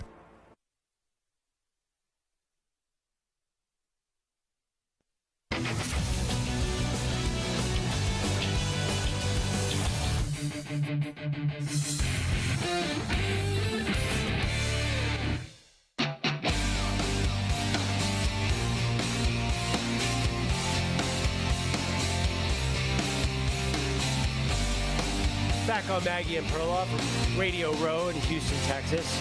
We haven't talked much about it, but tonight is a big game, Maggie. Iowa, South Carolina. I think I'm staying in Houston for the weekend. I'm going to park myself in a bar and watch the women's Final Four, and I can't wait. I know. It's going to be exciting. I bet the rating for that game is going to be massive if you're into that kind of thing. Yeah. It's going to be a must-watch game. We're also right across the way from the Astros, who play their second game today. The first pitch last night caught a lot of attention, Megan Thee Stallion, and my hotel is right literally 100 yards from a stage where Megan Thee Stallion will be performing tonight. Had you ever heard of Megan Thee Stallion before she threw out the pitch? Oh, yeah, of course. Oh, okay. Yeah. Yeah, I mean, she's huge. She's pretty famous. Okay. Yeah. Just but checking. I'm a little worried. The concert's going to go till probably 1:30. And I think I'm going to get full volume on this. I watched a tech rehearsal last night. Yeah. I heard the whole thing. Yeah. Could you act it out for us? No, I mean, she wasn't there. It was all the video. This sounds like a nightmare. This sounds like the worst situation possible for Andrew. Well, you got a Perloff. couple options, okay? You've got to... I know what you got two options. Earplugs might Right. hurt. I hate earplugs at night. The only problem with earplugs, though, I'm always worried I won't either like hear my alarm going off or something in the morning.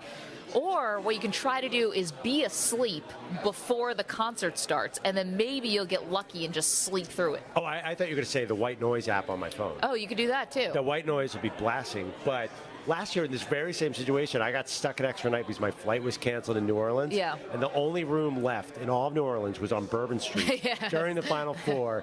And it was, I think, it was the loudest night of my life. Did not sleep. I'm terrified that that's going to happen with Megan Thee Stallion. Although I'm also thinking I could You could just sit go in to my the concert, actually. Well, I could just sit in my window and enjoy it.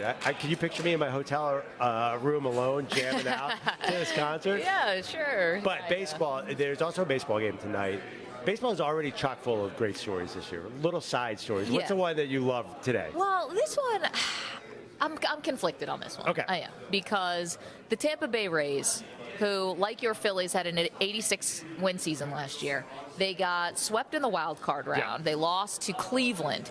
And they put up a wild card banner opening day yesterday. So obviously it's not a championship banner. It's something like that. It's a wild card banner that they put up. And now they're getting clowned because they put up a wild card banner. Maybe we'll ask our next guest what he thinks about this, because I'm conflicted. So let's say hello to Bobby Hurley Jr., the head coach of Arizona State. Congrats on the contract extension, by the way. And making it to the tournament this year, winning a game in the first four.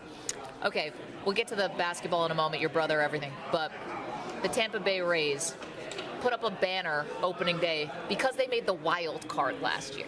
Where do you stand on that? You won back-to-back championships at Duke. Can you raise a banner for something that's not like when you didn't win anything? I think you got to celebrate everything you can. Right. Making it to the wild card is fine, even if they got swept. Would Coach K have put up a wild card banner? I'm not sure, but he set different standards for excellence. And I think if I was at Arizona State where we are, I would probably say, all right, this is a step. Let's put the banner up and let's work on getting better banners. Yeah. Perloff always says they shouldn't pop champagne in every round celebrate of the a lot in playoffs in baseball. baseball. He says it's too much. He's like, it's superstitious.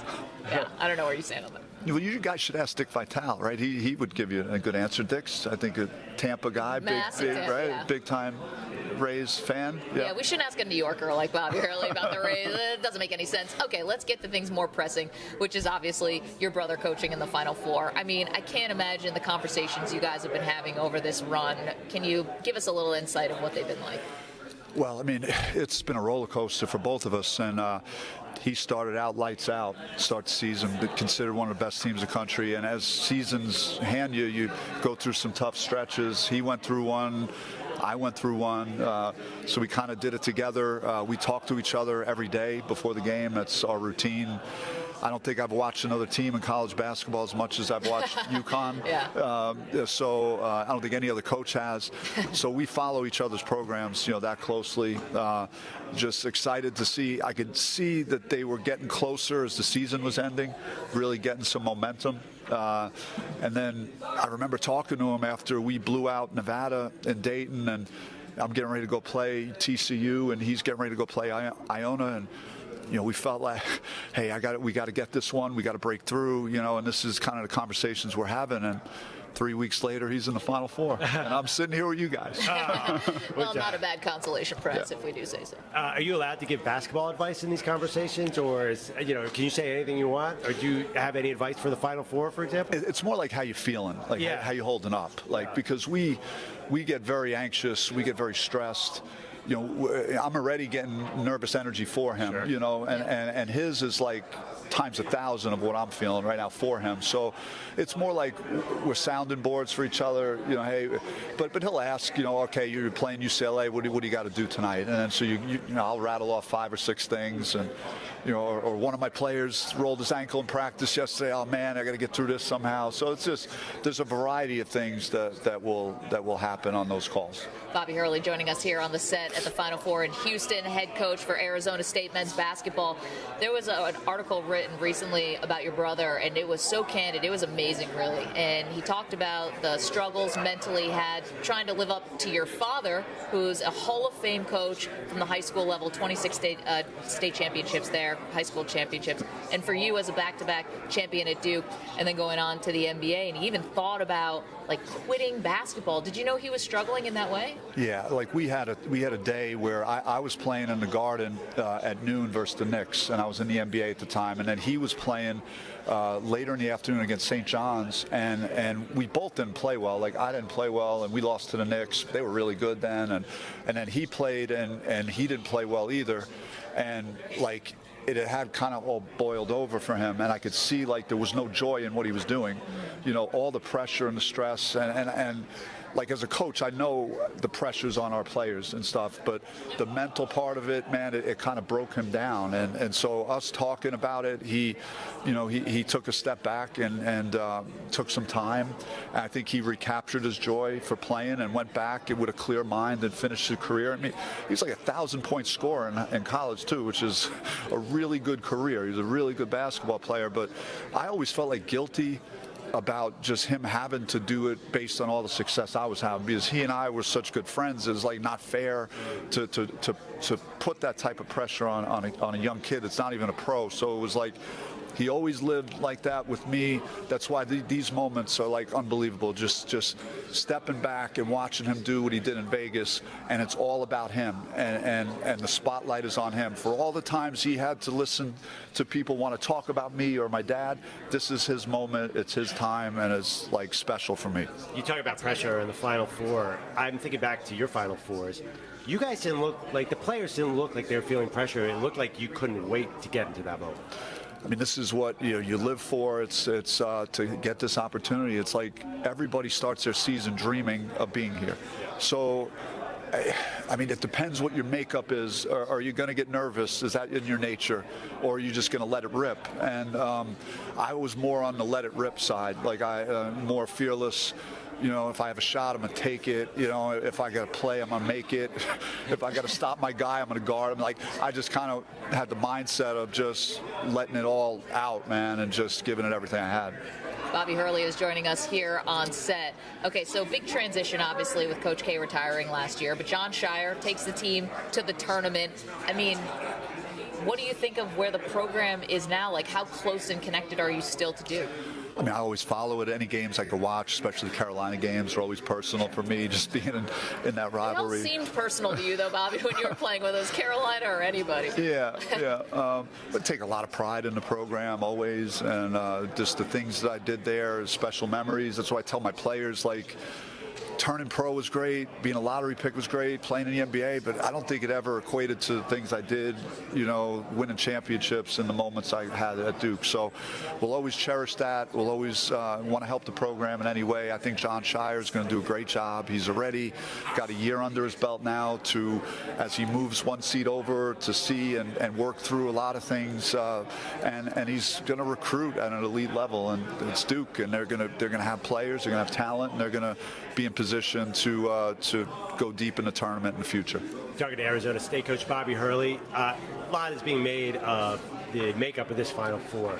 Schools like San Diego State and Florida Atlantic. Do you think this is an exception or the future in college basketball, where we're going to see the talent spread out, sort of away from the traditional teams? I think it's always the beauty of the tournament. Now we might have had a couple of more underdogs than usual. There's usually maybe one great story of mid-major, low-major that goes, like St. Peter's last year, and even FDU this year, and and now FAU, and so it's really good for the game. I think it's a byproduct of just the constant change now with the transfer portal, with guys turning pro, and you just aren't able to keep together these really top teams and build it and have the continuity to really have like a Kansas where they've had multiple guys in the program for years, or Kentucky, or the blue blood type programs.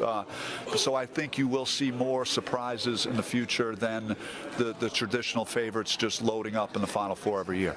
It looks like the NBA has decided they're going to keep the 1 year removed from high school rule. You're no longer going to be able to go high school to pros. Now we know, like, there's other things you can do, the G League and other things, but was that a victory for college basketball today that the NBA didn't decide to go back to how it was? I mean, I would vote for, just no rules with that. 1 year, no. I mean, I would say that, let guys in high school that are at the top of the food chain and don't make college a pit stop just on your way to the NBA. And maybe there are certain guys that are those top players that really want to be in college for a year and get a chance to experience what all these players are, maybe the opportunity to play in a Final Four or something. But I don't like to restrict guys, their movement and their ability to turn pro, but that's not my decision to be made. Well, sorry, go ahead. Yeah, when you were at Duke, obviously everybody stayed 4 years. Did you guys even have discussions back then of, hey, maybe I should jump? It was just a different era. I mean, Shaquille O'Neal played 2 years. If there was a prospect like Shaq, it wouldn't last 2 minutes in college. I mean, Christian later probably wouldn't have lasted. Yeah, I mean, Christian in this time maybe, but we were thinking differently, especially after we won our first championship, and we wanted to go back to back. That was what we talked about, and. I think, I mean, it was just a different era. I think Grant could have left, Grant Hill right away. So there could have been multiple guys that have done it, but it was just a different time. It's so funny when Elton Brand left after 1 year. We're like, at Duke? What? #1 pick? Yeah. Bobby, thanks so much, and good luck to your brother. I know this is a special time for you guys. Appreciate it. Thanks so much. Bobby Thank Hurley, you, Bobby. Arizona State, and congrats again on the contract extension. Not bad. Got a lot more to do here on Maggie and Perloff here from Radio Row in Houston. Know what's cool about Bobby Hurley? I've never been around him or seen him. He looks exactly like Bobby Hurley. Has not aged. No, yeah, he's in great shape too. Yeah. Actually, most of these coaches are, but Bobby looks like he could step on the court tomorrow. And the competitive spirit too. I don't think really leaves. Not too far from the surface there. No. But I thought it was a great answer that he gave about his brother Danny. And again, this piece in The Athletic is really amazing. And, he talks very openly about it.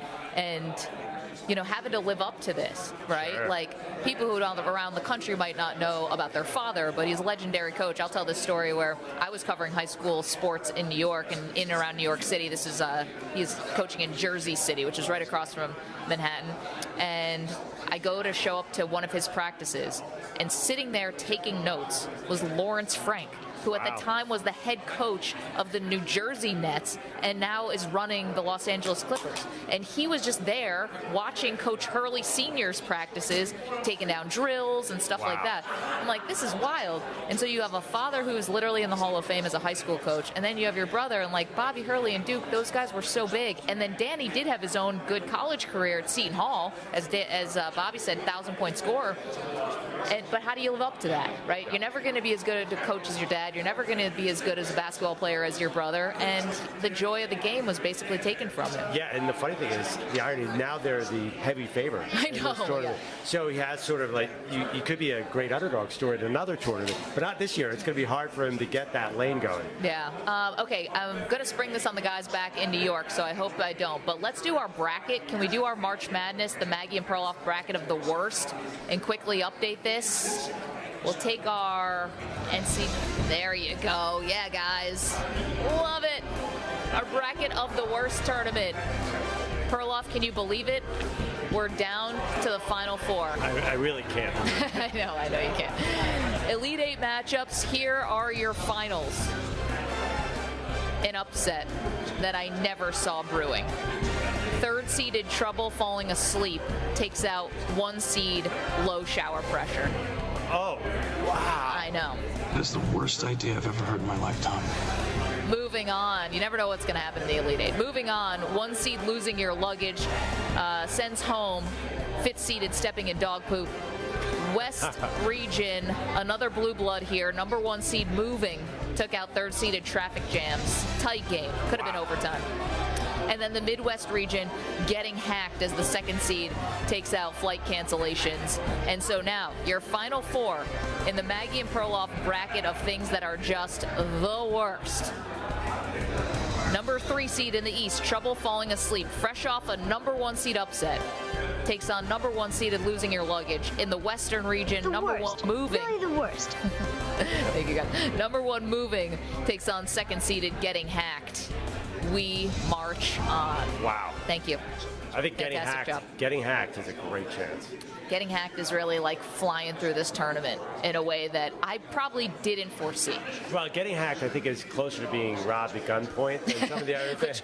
Than low shower pressure. Admittedly, would be the worst. Low shower pressure, you have a kind of a disappointing shower. Yeah. Getting hacked is a little different. But no, it should be a great Final Four. It's the opposite of this Final Four. It's all number 1 seeds. I know. These are some high seeds, 1s, 2s, 3s, all that stuff. All right. We continue on because you thought we were done with stars. No. It's just not the truth. We got so many more. I didn't think we were done. I had the outline in front of me. Oh, good. Yeah. You all out in the audience. You. Okay, yeah. Because I knew we had some big names come on, some Hall of Famers. A pair of them. Later in this hour, coming up the next hour, rather, PJ Carlesimo is going to join us. Jim Calhoun will join us, former coach of UConn, 3-time national champion. Don't move. Maggie and Perloff from Radio Row in Houston. We're back in just minutes.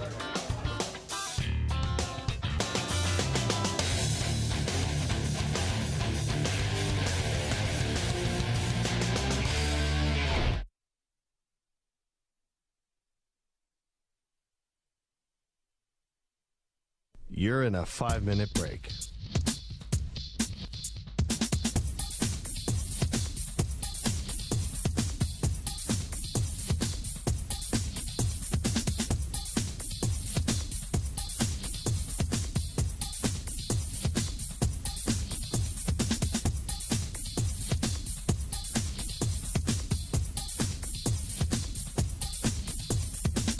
Four minutes, 30 seconds remaining.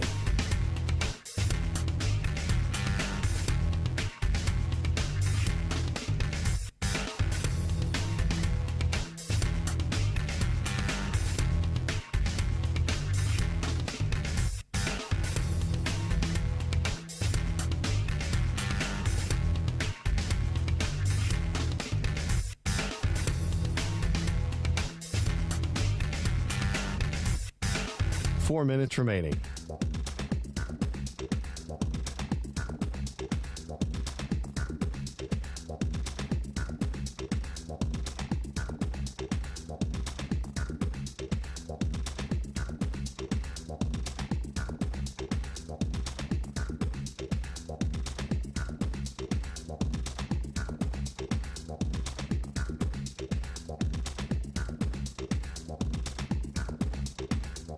Three minutes, 30 seconds remaining.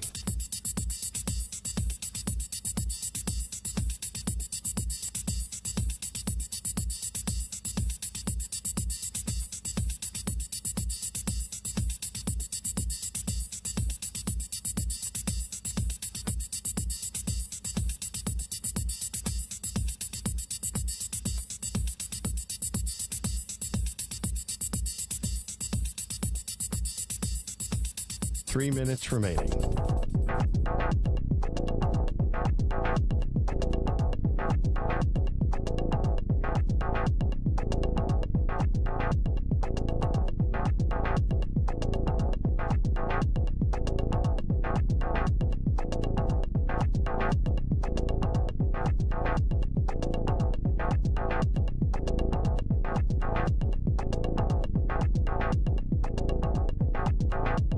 Two minutes, 30 seconds remaining.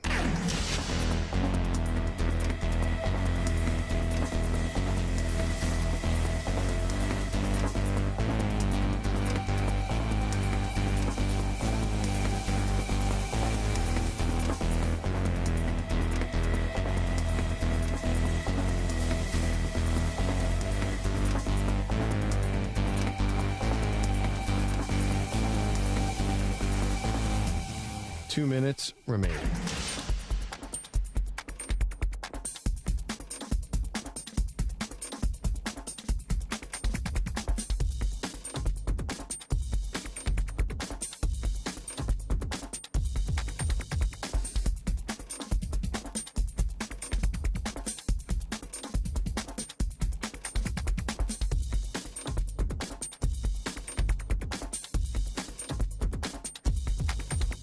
1 minute, 30 seconds remaining.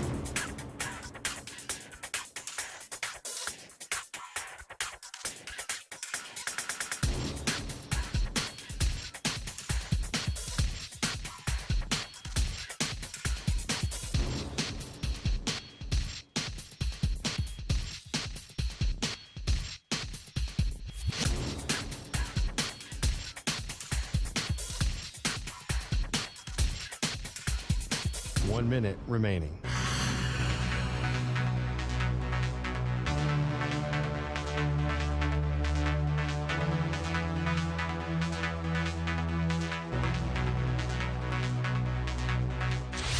Five seconds remaining.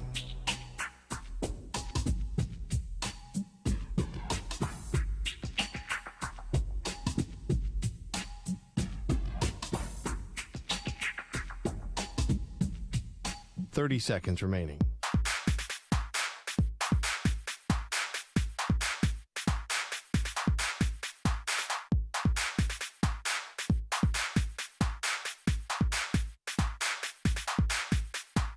Seconds.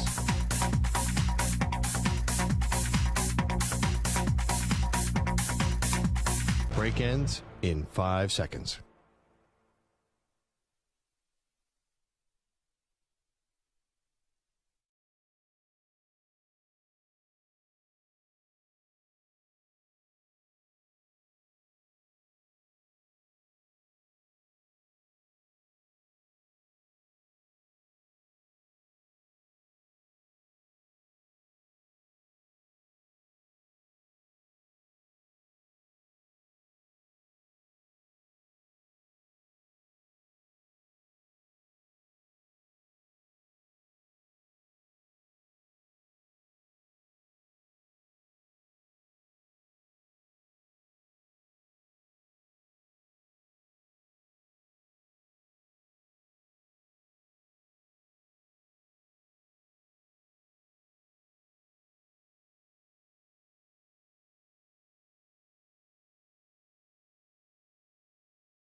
Welcome back to Maggie and Perloff. We're here on Radio Row in Houston, Texas, site of the men's Final Four.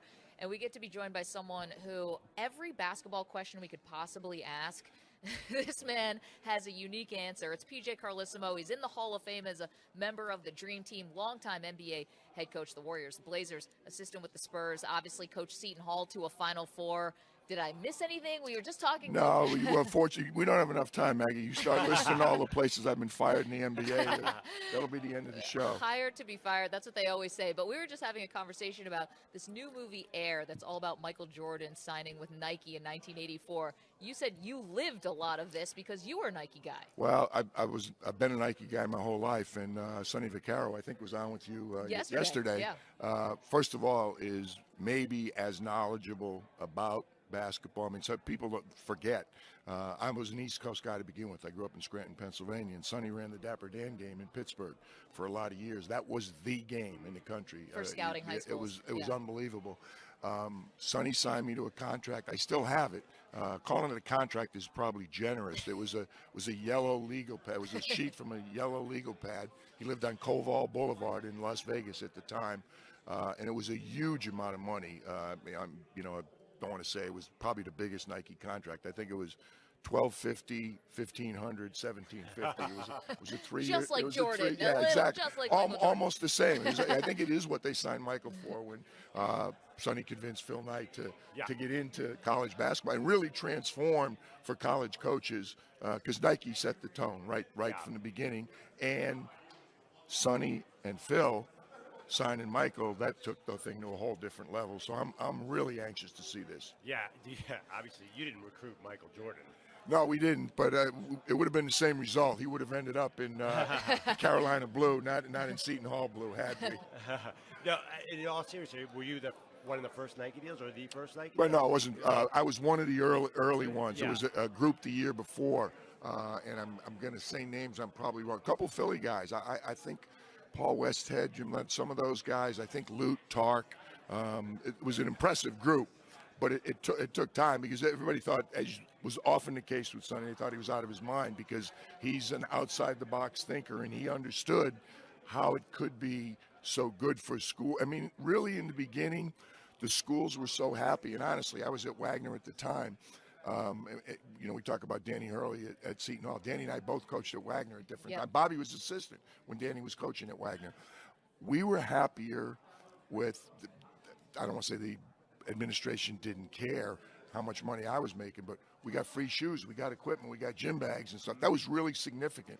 And in the beginning, the other things that Nike was doing for the schools, outfitting, as it got deeper into the program and as you were a better coach, you got more money, but there was more equipment. It wasn't just T-shirts and stuff for us to give away at camps in the summer. It was stuff for the women's team. It was stuff for soccer team and the other sports. It was great. It was a great thing for schools. It really was. And then it just got crazy. I mean, it was so competitive with the other companies and what they're doing now. And wait, can I ask you at the NBA level? PJ Carlesimo is our guest here on Radio Row. At the NBA level, how loyal are the guys to the different shoe companies? And then does it become like factions? Like, hey, I'm a Nike guy, I'm an Adidas guy. It does, but the truth be told, some guys will wear it out of loyalty. The truth is, for those guys making the money that they're making, not from the shoe companies, but I mean what their salaries are, they're going to wear the best shoe they can. They're going to wear the shoe they like, or they're going to wear the shoe that they get the most money from. Sure. So sometimes it's you don't know why. It's a little bit different. Coaches don't get the money in the NBA. The players do. But I remember James Harden, I think at one point was making more from his shoe deal than he was making and in his NBA contract. Does that make it hard as a coach? You have a guy who's making more from the shoe company. No, the whole thing in the NBA, it's about players. The players are making more. One of the reasons that coaches you said, hired to get fired is the expression, but because a coach's salary compared to a player's salary is a drop in the bucket. It really is. So, they don't worry about, they're not getting rid of 10 guys or 12 guys, or they're not getting rid of the guy that's making a couple $1 million. They'll get rid of they get rid of the coach. That's just the way it is. But you understand the players decide what shoes they're going to wear. Obviously, the league has some restrictions, but not in terms of shoes. The players pick the shoes they're going to wear, and they're going to play, and they're usually brand new ones every night. The best players, when a game's over, you usually see the ball boy from either the home team or the visiting team. As soon as he takes his shoes off, they autograph it. It ends up in an auction somewhere. So they seldom wear more than one time, which always fascinated me. Even the old cons that we wore 100 years ago before Nike even came along, it took a while to break in, but doesn't affect these guys, I'll tell you that. It's interesting you mentioned these guys getting all the money in the max contracts, but a lot of the guys who are getting max contracts are huge effort guys. Do you ever find that money changes players? Yeah, sure, without question, it changes players. Like LeBron and Giannis. And well, those guys know that what separates those guys is their drive. That everybody in the NBA is talented. I mean, they really are. You're not getting to that league. You're not one of the best 500 players in the world unless you've got some, extraordinary ability. What separates Bron right now and Kobe when he was alive and Michael is the competitiveness and the willingness to work to excel. They outwork, and it always fascinated me. I'd have young guys on some of the teams I coached, and they'd go home in the summer and they'd come back the very same player. Like I said, what'd you do all summer? And meantime, you got Michael Jordan or LeBron, who were never bad shooters, but came into the league, okay, but not great. They'd come back better. They'd work on something. They'd work on their left hand. And I'm saying, what's wrong with this picture? The best player in the league is working harder than all these other guys, and the other guys are enjoying their summers and not working at their craft. It's not an accident. LeBron James, Kobe Bryant, Michael Jordan, the elite players, Kevin Durant. Kevin Durant is the ultimate gym rat. That's all why I was so lucky to coach him for a year in the Sonics when he was Rookie of the Year. He works at his craft. He's a better player now than when he came into the league. He'll work on something this summer, and he'll come back when they start practice in October, a better player. And he'll probably go play in the Olympic team. He'll probably do something in the summer where other guys are going, I need time off. KD wants to play, and he wants to work at his craft, and that's really what separates the great ones. PJ Carlesimo is going to be calling the Final Four, the championship game for Westwood One. Of course, he's in the Hall of Fame. Would you like to end the debate for us right now? Absolutely. Michael Jordan or LeBron James. No, You can do this, Coach. Bron- You can end it for all time right here. Bron is going to beat up on me because he's either listening or it'll get back to him. I'm an MJ guy because I grew up with MJ. That's my era. Coached against him in college, had the misfortune of coaching against him a lot in the NBA. Fortunately, I got for a summer, maybe the best summer of my life, got to sit with Mike Krzyzewski and Lenny Wilkins as assistants to Chuck Daly and watch number 9 play with Magic and Larry Bird. I mean, the most unbelievable team that was ever put together. So I'm partial to MJ. I used to say it wasn't even close because before LeBron started acquiring the rings, I say, come on, you can't compare him. Look at all the rings Michael had. Well, LeBron's taking care of that argument, and the thing that Bron is doing even better than MJ is the longevity. To play at the level LeBron is playing at right now, and the way he takes care of his body and that allows him to play at this level is spectacular. So, I mean, hats off. I love LeBron. Another one I don't like coaching against, for sure. We came up on the short end of a lot of those games. But, you know, split hairs. You make me pick one, I'm going to pick MJ. But 1 and 1A, they're like, it's a very short list of the best players in the history of our game. Both of those guys are on that very short list. You know, last year we asked you about Bronny's game. Yep. And it feels like we just watched the McDonald's game. It's gone to the next level. I still haven't seen it. You know, I'm embarrassed. Honestly, every time I see Bron Sr., first thing I ask him is, how's Bronny doing? And you know, right away he'll light up and he'll talk about him.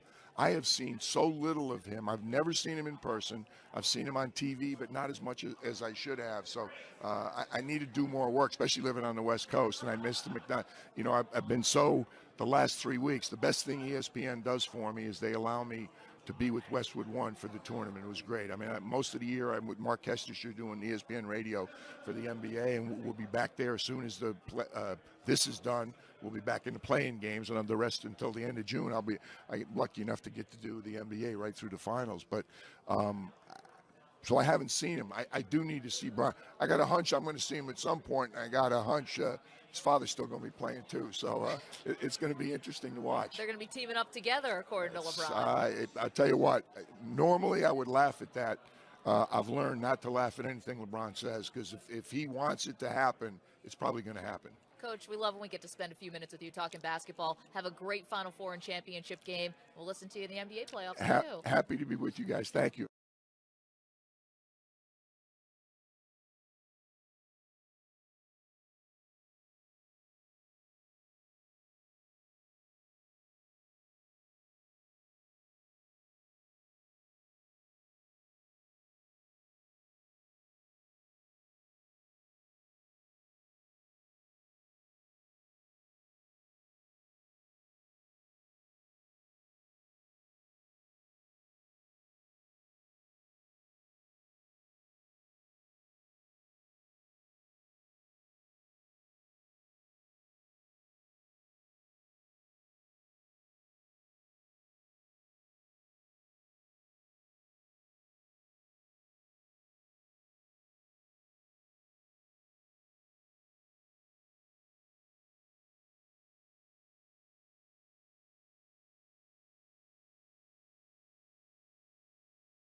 I'm the Packers and I'm the one, according to Rodgers, who have dug my heels in, quote unquote, then I definitely want to get this done before the draft because I want that draft capital to spend in this draft. Whatever they get from the Jets, it's not going to be the 13th overall pick, but whatever they get from the Jets, you got to use that now to try to help build this young team in Green Bay. Well, I'm sure they're thinking this way too. I would want a high pick down the road if Aaron Rodgers implodes in New York. Say he's gone and say he's 1 year in New York, then he's gone. Wouldn't you want that Jets pick? Because who's the quarterback after that? Go back to Zach Wilson. I don't think so. I want that draft pick. In fact, I might negotiate. That might be my first request. Give me that 2025 first rounder. Yeah, right. That's all that matters. Because the thing with Aaron Rodgers and the Jets, it feels a bit high risk, high reward. I mean, high risk. What's the high risk? What I feel like this could go bad, or it could even go well for a year. But where's this franchise in 3 years? I think there's a lot of risk with bringing on a 40-year-old quarterback. No doubt. Maggie and Perloff live from Radio Row at the NCAA Final Four is brought to you by Werner, the official ladder of NCAA March Madness and the official ladder of construction professionals everywhere. Reach new heights with Werner, available at wernerladder.com. There actually is a Werner ladder here on Radio Row, and it's been signed by every coach who's come through. Very cool. When are we signing it? They give you a Sharpie?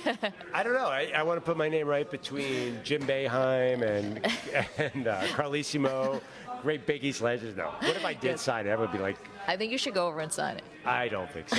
Just sign in the corner. Sign in McLovin. Yeah.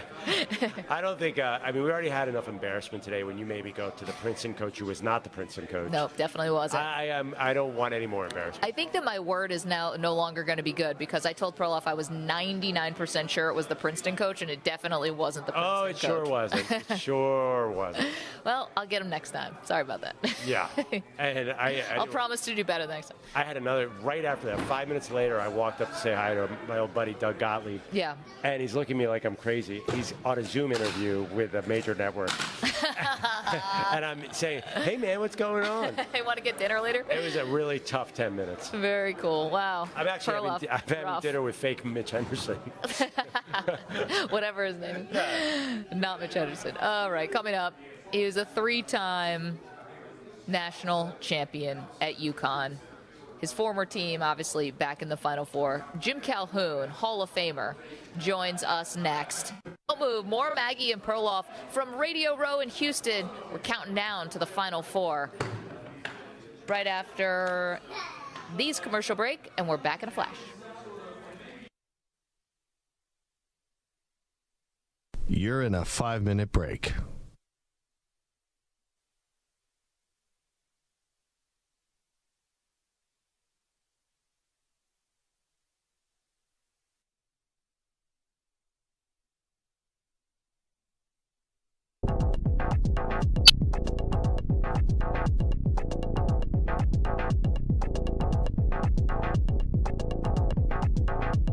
Four minutes, 30 seconds remaining.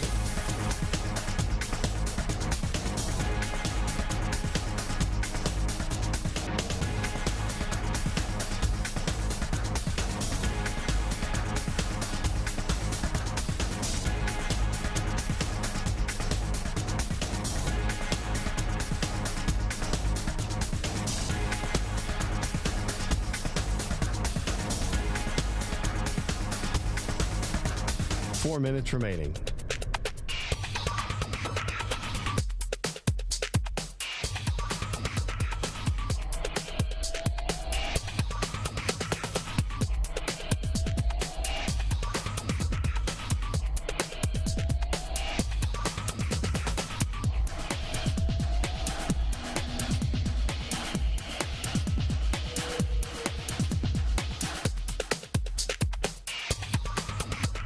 Three minutes, 30 seconds remaining.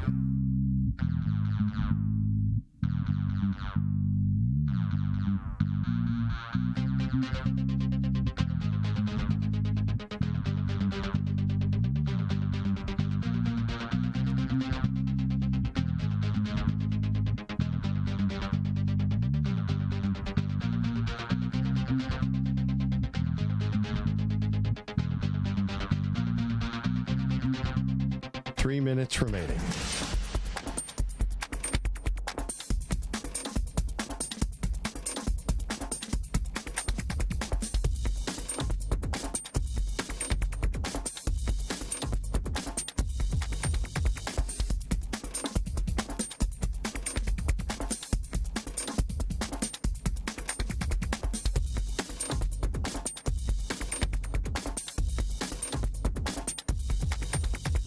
2 minutes, 30 seconds remaining.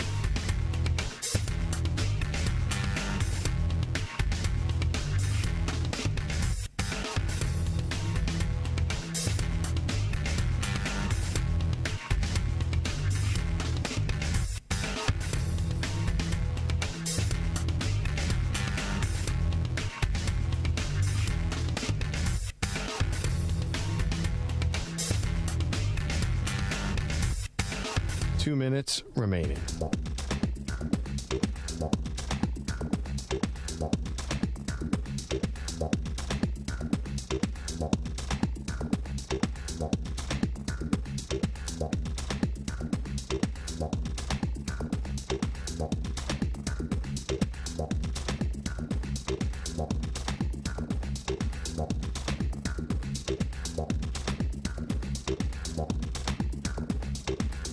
One minute, 30 seconds remaining.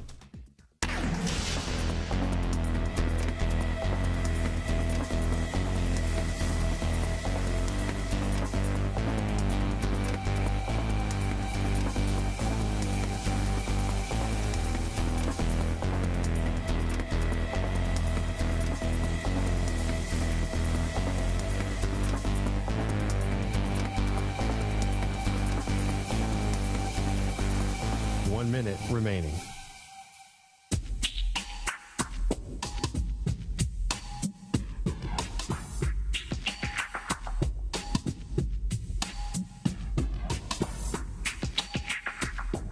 Forty-five seconds remaining.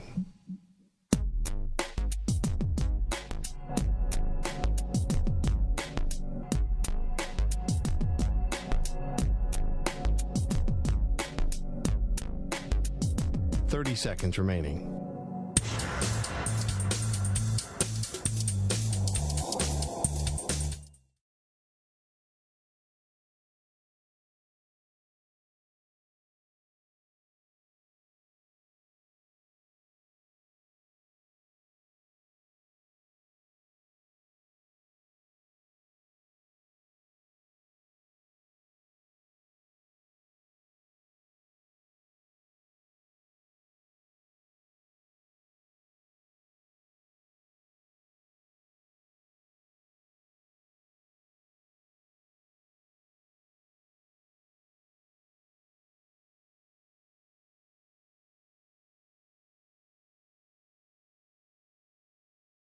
Welcome back to Maggie and Perloff. We're live from Radio Row at the Final Four. And Perloff, there is one blue blood remaining in this Final Four. Obviously, it's UConn, and we are so pleased to be joined now on the phone by their former Hall of Fame coach, a three-time national champion, Jim Calhoun, good enough to join us. Coach, I can't imagine how thrilled you are to see the Huskies back in the Final Four. Yeah, I couldn't be happier. It's nice to see us back to, I shouldn't say where we belong because it took a lot of blood, sweat, and tears to get there. But it's great. Danny's done a terrific job. The kids have done a great job. And the biggest thing is to get to the Final Four, and I was fortunate enough to go there 4 times, is to get a team that's really talented and a team that's together.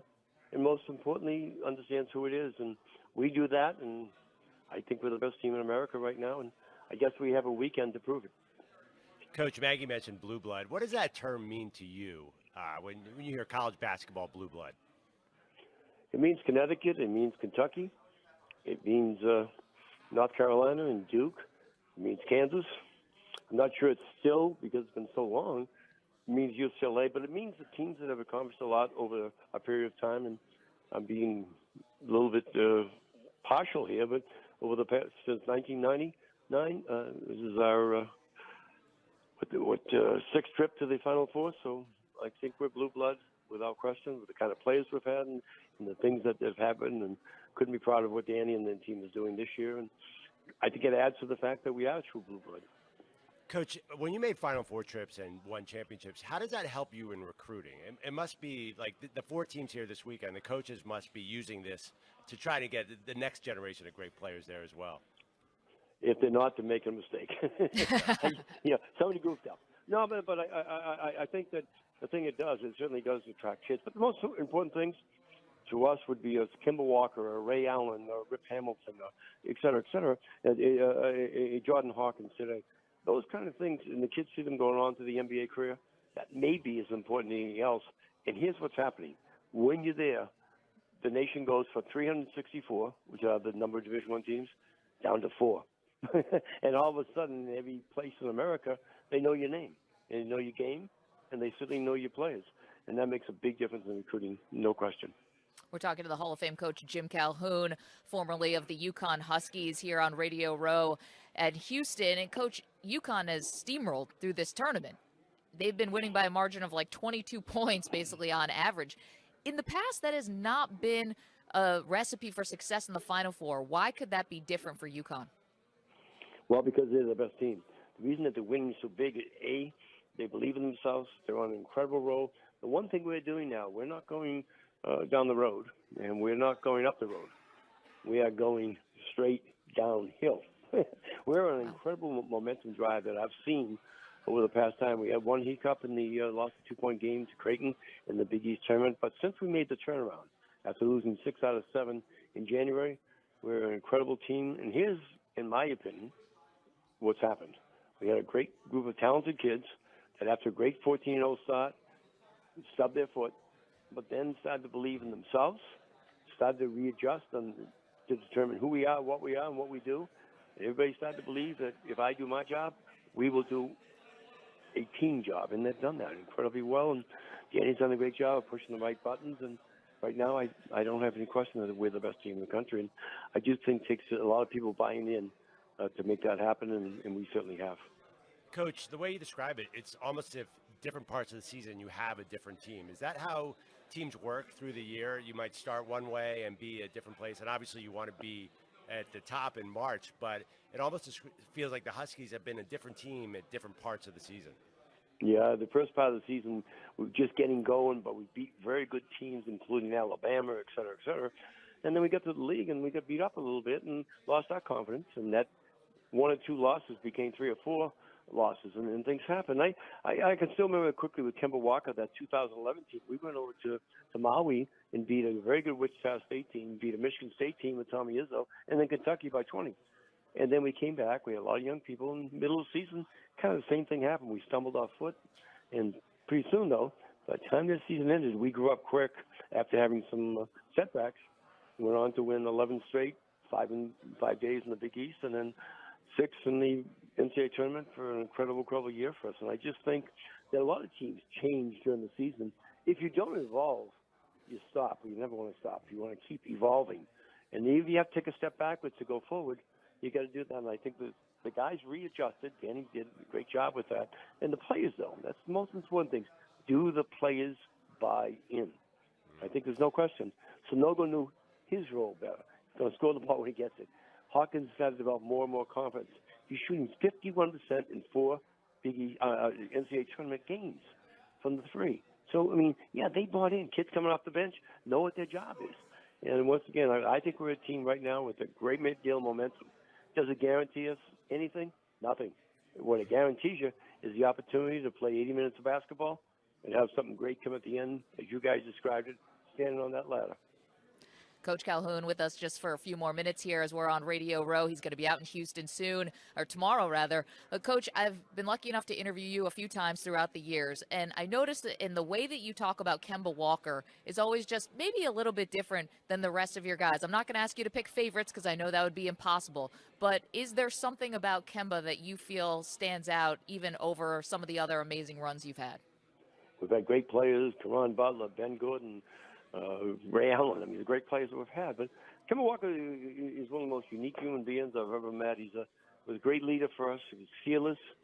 You know, he was one of those guys that I used to call him the Velvet Sword. He had that big smile so you didn't know you were getting cut. Or that. And you know what I'm saying? Because he competed so well.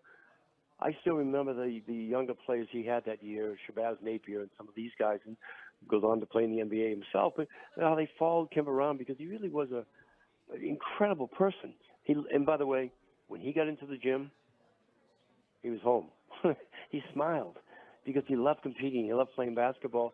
Yeah, I mean, I've had some great players. I've been so fortunate to have so many great kids, and that's how you win championships. And but Kemba, as a human being, as a basketball player, as a 5-time All-Star in the NBA, very special guy, very special guy. Coach, last one for you, and this one comes from an article I was reading that Danny Hurley was talking about. His one wish is when you get to Houston that you and him and Gino Auriemma pose for a photo together. Would you make that happen? I know you and Gino haven't exactly been the best of friends over the years, but will you make that happen for Coach Hurley? Well, we'll see if he wins. You know, I don't grant wishes unless you fill your promise. My promise to Danny, who I love to death, is fulfilling. I make no guarantees in life. I've been through too many things and too many losses and wins and stuff. I don't think anybody really gives a damn. But regardless of that, I just want to be there rooting Danny, team, and more importantly, UConn on. Coach, it's been a thrill. We always feel privileged when we get to talk to you. Thank you so much, and good luck to the Huskies in the Final Four. Thanks, guys. Really appreciate it. Appreciate you. Thank you, Coach. All right, so that was not a commitment to the photo. No. I know that Danny Hurley had said, the coach of UConn, you know, this is a story that was always kind of simmering there under the surface, but didn't get talked about a lot nationally, is getting a little attention now that Jim Calhoun and Gino Auriemma didn't exactly have the most buddy-buddy relationship all those years at UConn. For some reason, I never had heard that story. Yep. You just told me about it. It's such a small town. I mean, how is that possible? Town's not big enough for the both of them. No, I don't know. I'm not sure why it happened. I got to imagine little things over the years. They would run into each other at the pizza store or something, and then that sounds awkward. Yeah. So you saw there Jim Calhoun did not commit. We'll see if they win. Yeah. Just making it to the Final Four. Put a little pressure there on Danny. Jeez. Oh, man, just some of the fun quirks and idiosyncrasies of this fun sport as we are in Houston for the Final Four. Got a lot more to do. We got some football news for you on the other side. We're going to get to it right after this CBS Sports Update with Marco Belletti.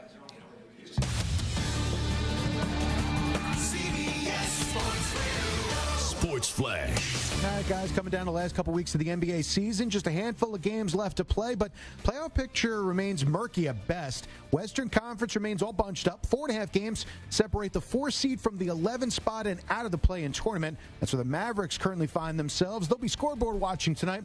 Thunder are a game up on them. They're on the road for the Pacers. You got the Clippers looking to catch the Suns for the 4 spot. They'll take on the Grizzlies. Phoenix is home for the Nuggets.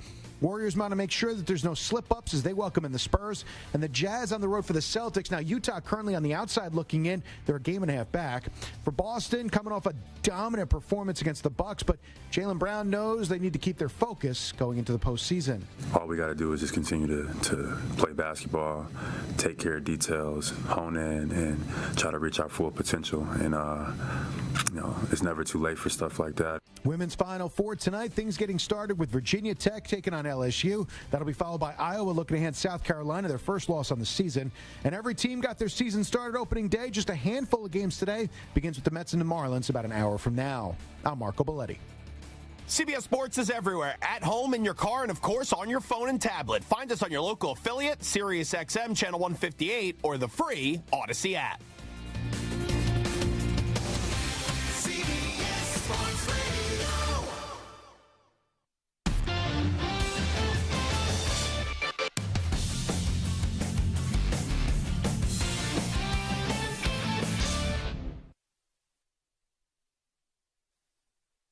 You're in a 5-minute break.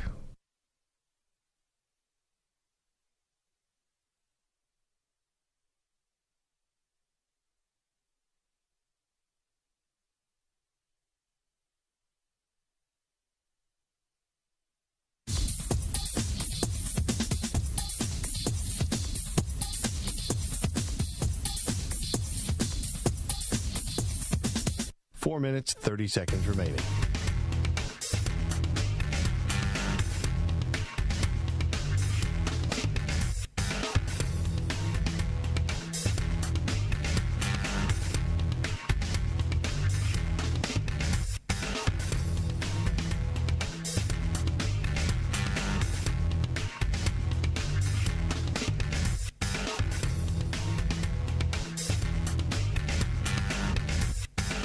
Four minutes remaining.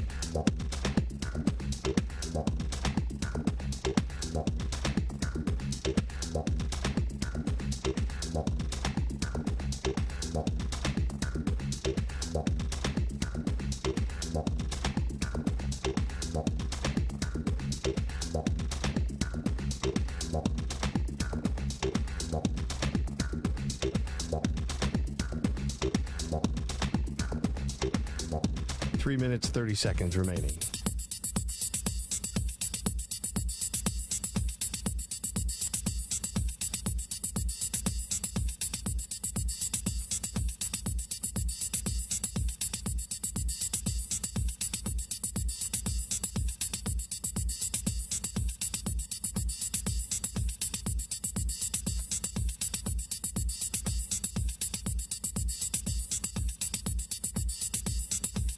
Three minutes remaining.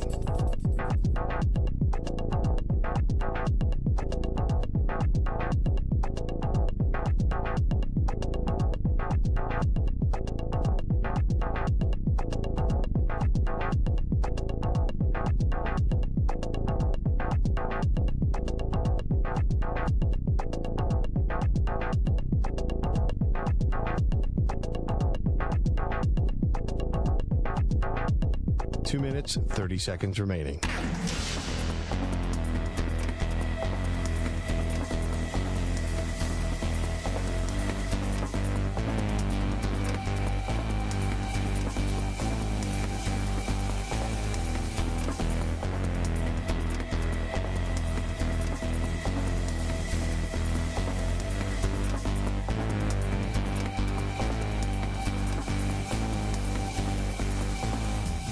Two minutes remaining.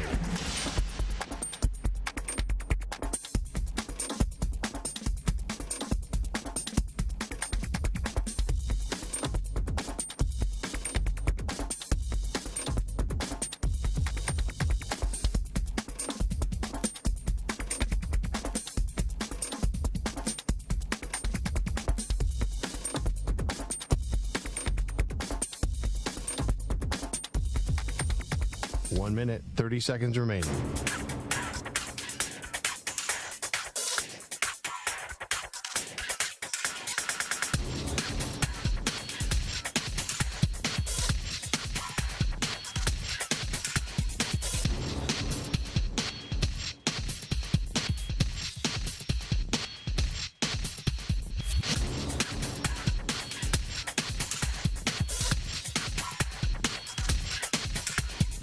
One minute remaining.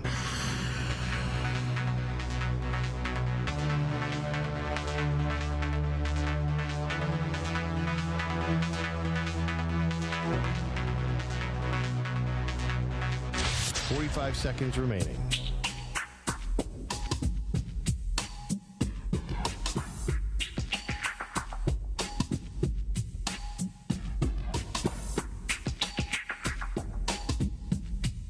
Thirty seconds remaining.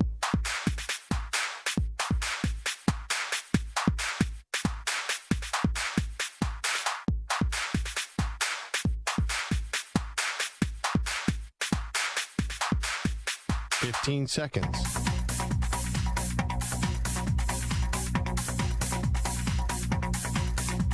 Break ends in 5 seconds.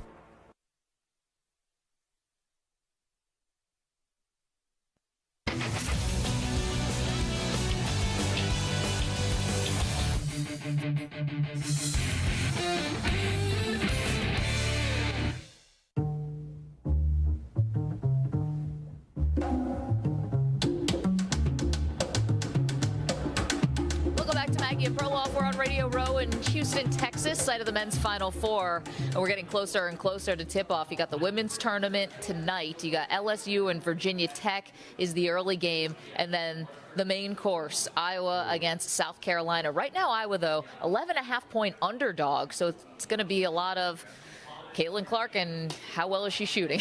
Well, yeah, and also can they handle South Carolina on the glass, and that's unlikely. How many games in a row South Carolina has been on a Yeah, roll? they're dominant. Yeah, so I think for college basketball, obviously, like some kind of Villanova-Georgetown situation would be good for. That'd be a great story. What do you think on the men's side, by the way? What's the story that is really that, if you're CBS, what do you want? Well, I think you actually want UConn in the final. UConn is one, right, exactly. However, I do think that Miami, like, they have some dudes on that team. Yeah, they are they're fun. compelling guys who, at least one who's probably going to the NBA. And I think on the other side, and I hate to say this because they're two totally different programs with completely different identities, but between FAU and San Diego State, I think either of them suffices as a Cinderella or the David to the Goliath of UConn. So yeah, and actually, when you look at it that way, Miami's kind of a David, I mean a Goliath. Goliath too, yeah. They made it to the Elite Eight last year. I totally agree. FAU and San Diego State, both amazing stories. Let's get to our shot of the day. He shoots! And the shot of the day is brought to you by Casamigos. Tequila Casamigos is brought to you by those who drink it. By the way, I've seen a lot of Casamigos around the city of Houston, and it has been a delight. Let's get to our interview with Bruce Pearl. That's our shot of the day. We asked Coach Pearl whether this Final Four is the exception or now the rule moving forward. Depends on how the Blue Buds respond, in the sense that, right now, if you are a top 30 high school player, not just McDonald's All-American or a little bit above, you got a chance to play in a Power 5 conference as a freshman. If you're above that, those guys were good enough to come and play some as a freshman. They're not now, and they're not being patient. They don't want to wait till their sophomore or junior year when they're ready, so they leave. Well, why should we invest in a freshman? Do all the work, put the 15 pounds on him, get a little hair on his ass, do the things that need to be done, and then have them go leave. We're better off getting in the transfer portal and letting somebody else do some of that work. By the way, that's college football to a T as well. Right. You get these 5-star recruits in, and you do not see them to the end.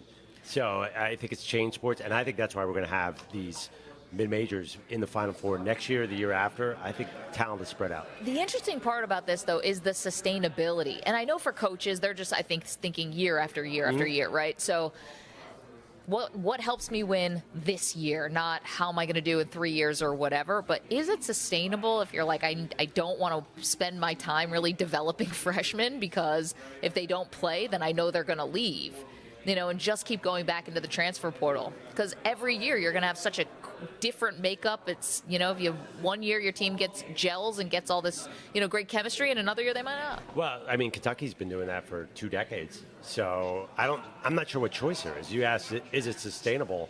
I'm not sure the coaches have any say here. I think they've lost some control. I mean, he didn't say it, but I think that Jim Boeheim didn't seem sad about not having to do some of this transfer portal stuff. No, and Jim Boeheim, I mean, now that he's on the other side of this and that he's retired, did tell us he thinks that there's just active poaching of rosters 100%. And recruiting. And I think we knew that, and intuitively we know. And he says, listen, everyone knows someone with an AAU coach or a connection. You can say, hey, I'm not happy and I don't want to play.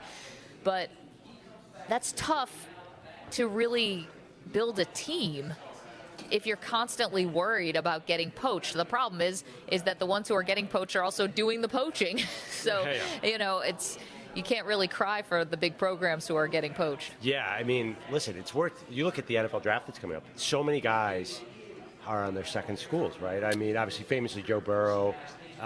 This year, Hendon Hooker's on his second school. Jalen Hurts, Baker Mayfield, Kyler Murray. So you could be the most elite high school player in the country, and the college used to land them, and it'd be a time to party.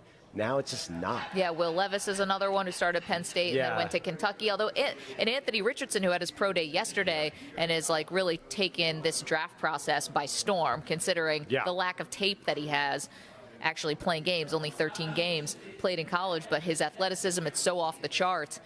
He did decide to stay, but then most people, I think, believe he had come back for another year. Yeah, it would have been better. Really been solidified, but I understand why he's going to the draft. I mean, he could go anywhere from, honestly, 1 to 5. Yeah. I don't think he's going to go 1. I still think it's Bryce Young, but you got to go to the draft. You can't risk it, even with the NIL money. Well, he's in a funny spot, too, because he came to Florida, and they had a guy named Emory Jones who was the Heisman hopeful, and he totally fell apart, and Anthony Richardson was there.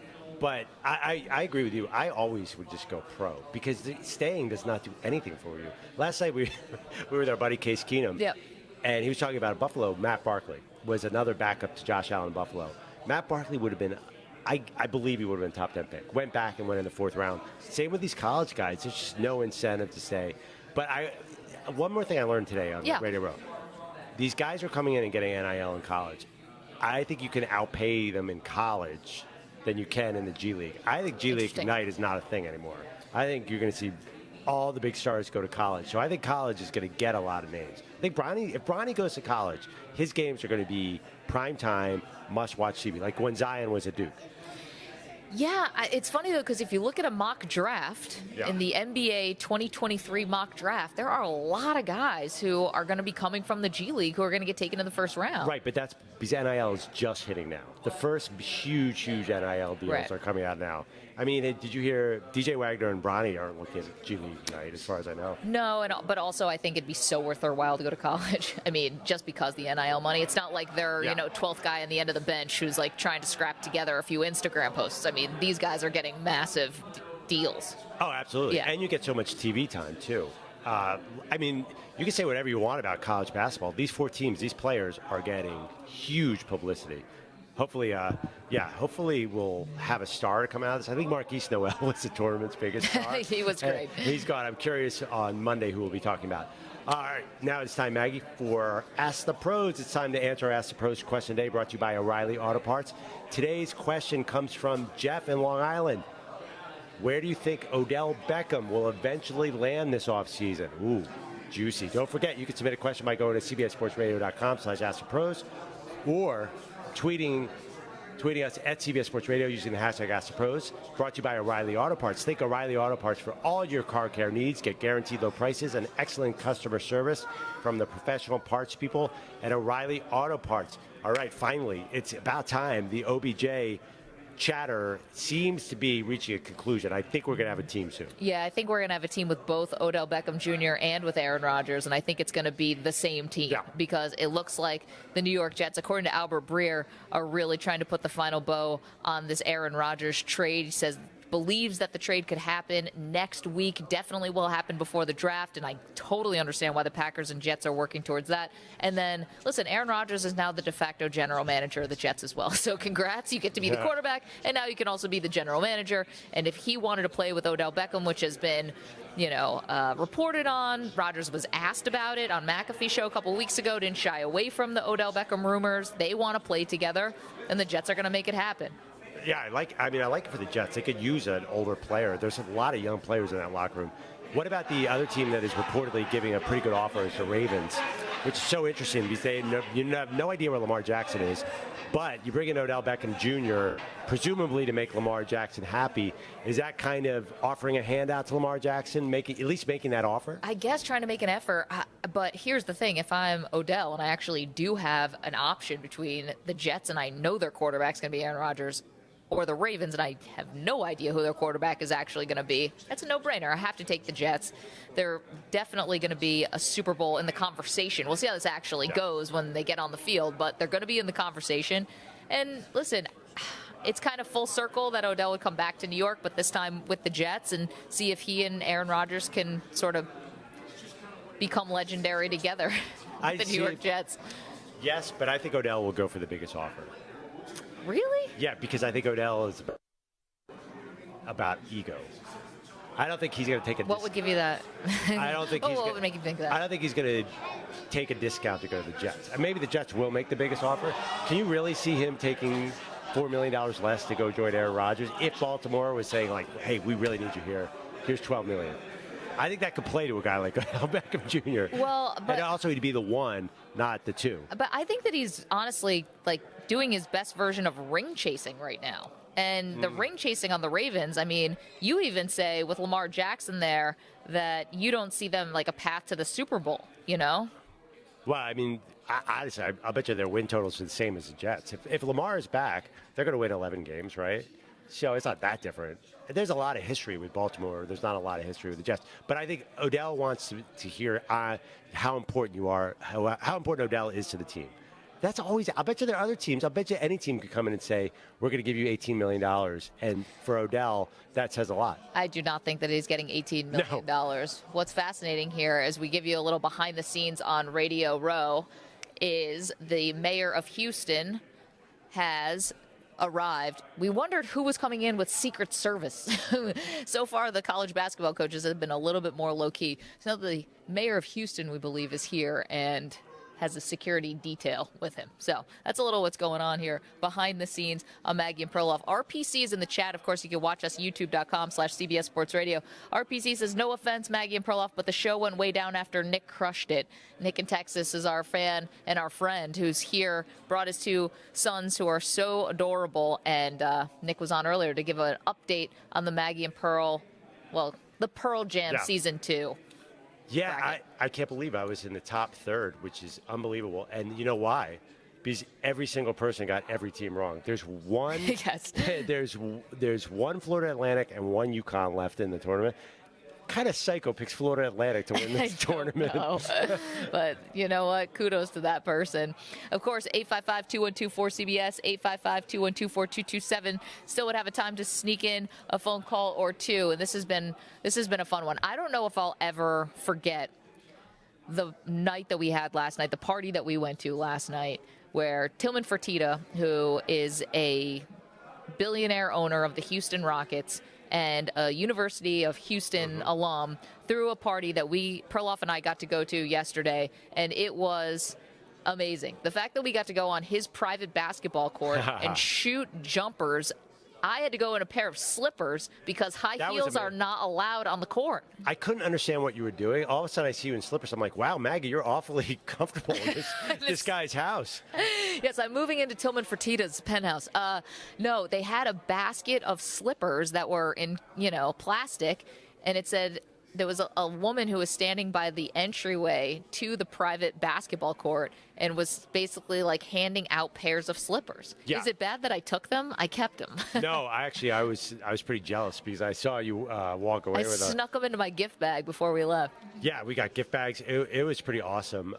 University of Houston, they're set up for so much success here because they have Mattress Mac was there, the famous guy who bets $1 million on the Houston teams. I feel like we're really witnessing the beginning of a dynasty. They're going to the Big 12. I'm old enough to remember when they had Andre Ware and David Klingler, and University of Houston meant fun football. Yeah. They were awesome. It was really funny. Dana Holgerson told us that Texas did not want them in the Big 12 and froze them out. Away. But now every year we're here in Texas, Texas A&M, all the money in the world, all the NIL. Who's in the top 10? Baylor, Houston. I was talking about UTSA is all of a sudden good. It's an incredible hotbed of football talent here. And now we know there's a lot of money to be spent on football. Yeah, I think we got an up-close and personal small taste of that last night. Yeah, I mean, you grew up in Binghamton, New York. Was there a lot of that? A lot of oil money up there. A lot of oil money. A lot of international oil money up in Binghamton. Were people getting recruited to SUNY Binghamton? Did they have a football team? No football, basketball that went D1. Oh, really? Yeah, that was a big deal. Went from D3 to D1. So, yeah. But, yeah, there wasn't a lot of NIL to spend in Binghamton. Maybe not. But I am still good people. We're really excited next month. Binghamton Hall of Fame. I know. Why do you keep downplaying that? That's amazing. Jim Boeheim, who's going to be the MC at the event where I'm getting into the Greater Binghamton Sports Hall of Fame, which just feels, when you're talking to Jim Boeheim, it's like, no, you're the one who goes in all the Hall of Fames, not me, Coach. But, yes, he vaguely knew that was on his calendar at some point in the next month. Yeah, at the end of the year, he goes, see you in Binghamton. He didn't say that old line. He didn't say like, wow, I can't wait to be in Binghamton, but he did say see you in Binghamton. Yep, and I'll be there at the end of the month. Yeah, that's exciting. What date is that? It's end of April. It's right before we go to the draft. You keep telling me not to go. I think, someone's got to hold down HQ. Wait, are you giving a speech? I think I have like 3 minutes. That's amazing. Yeah. I can't believe this is one of the most incredible things. Who else is going in? A bunch of people who nobody's probably heard of. It's awesome. No. I'm so proud of you. It's great. There are some luminaries from Binghamton, so we'll see. We'll see. Do not downplay this anymore, Maggie. We've got a lot of people to thank for making our time in Houston absolutely fantastic. Of course, we've got to thank Frank Lewis and Dan Silverman and Tim Parker, Jeremy Knight, of course, Adam Schifrin, Howie Deneroff, everyone at Westwood One, Samter. Of course, we couldn't do it without you. Manny Rodriguez, Carlos Ortiz back at the studio. Our guests, Bill Walton, Damon Stoudamire, Jim Boeheim, Bruce Pearl, Bobby Hurley, PJ Carlesimo, Jim Calhoun, Dana Holgerson, Earl Grant. What a time we had in Houston. Enjoy the Final Four, everybody. We'll see you back in the studio on Monday. Also, Nick from Texas, his 2 kids, and the Weedos in the chat. Yeah, baby. See you Monday.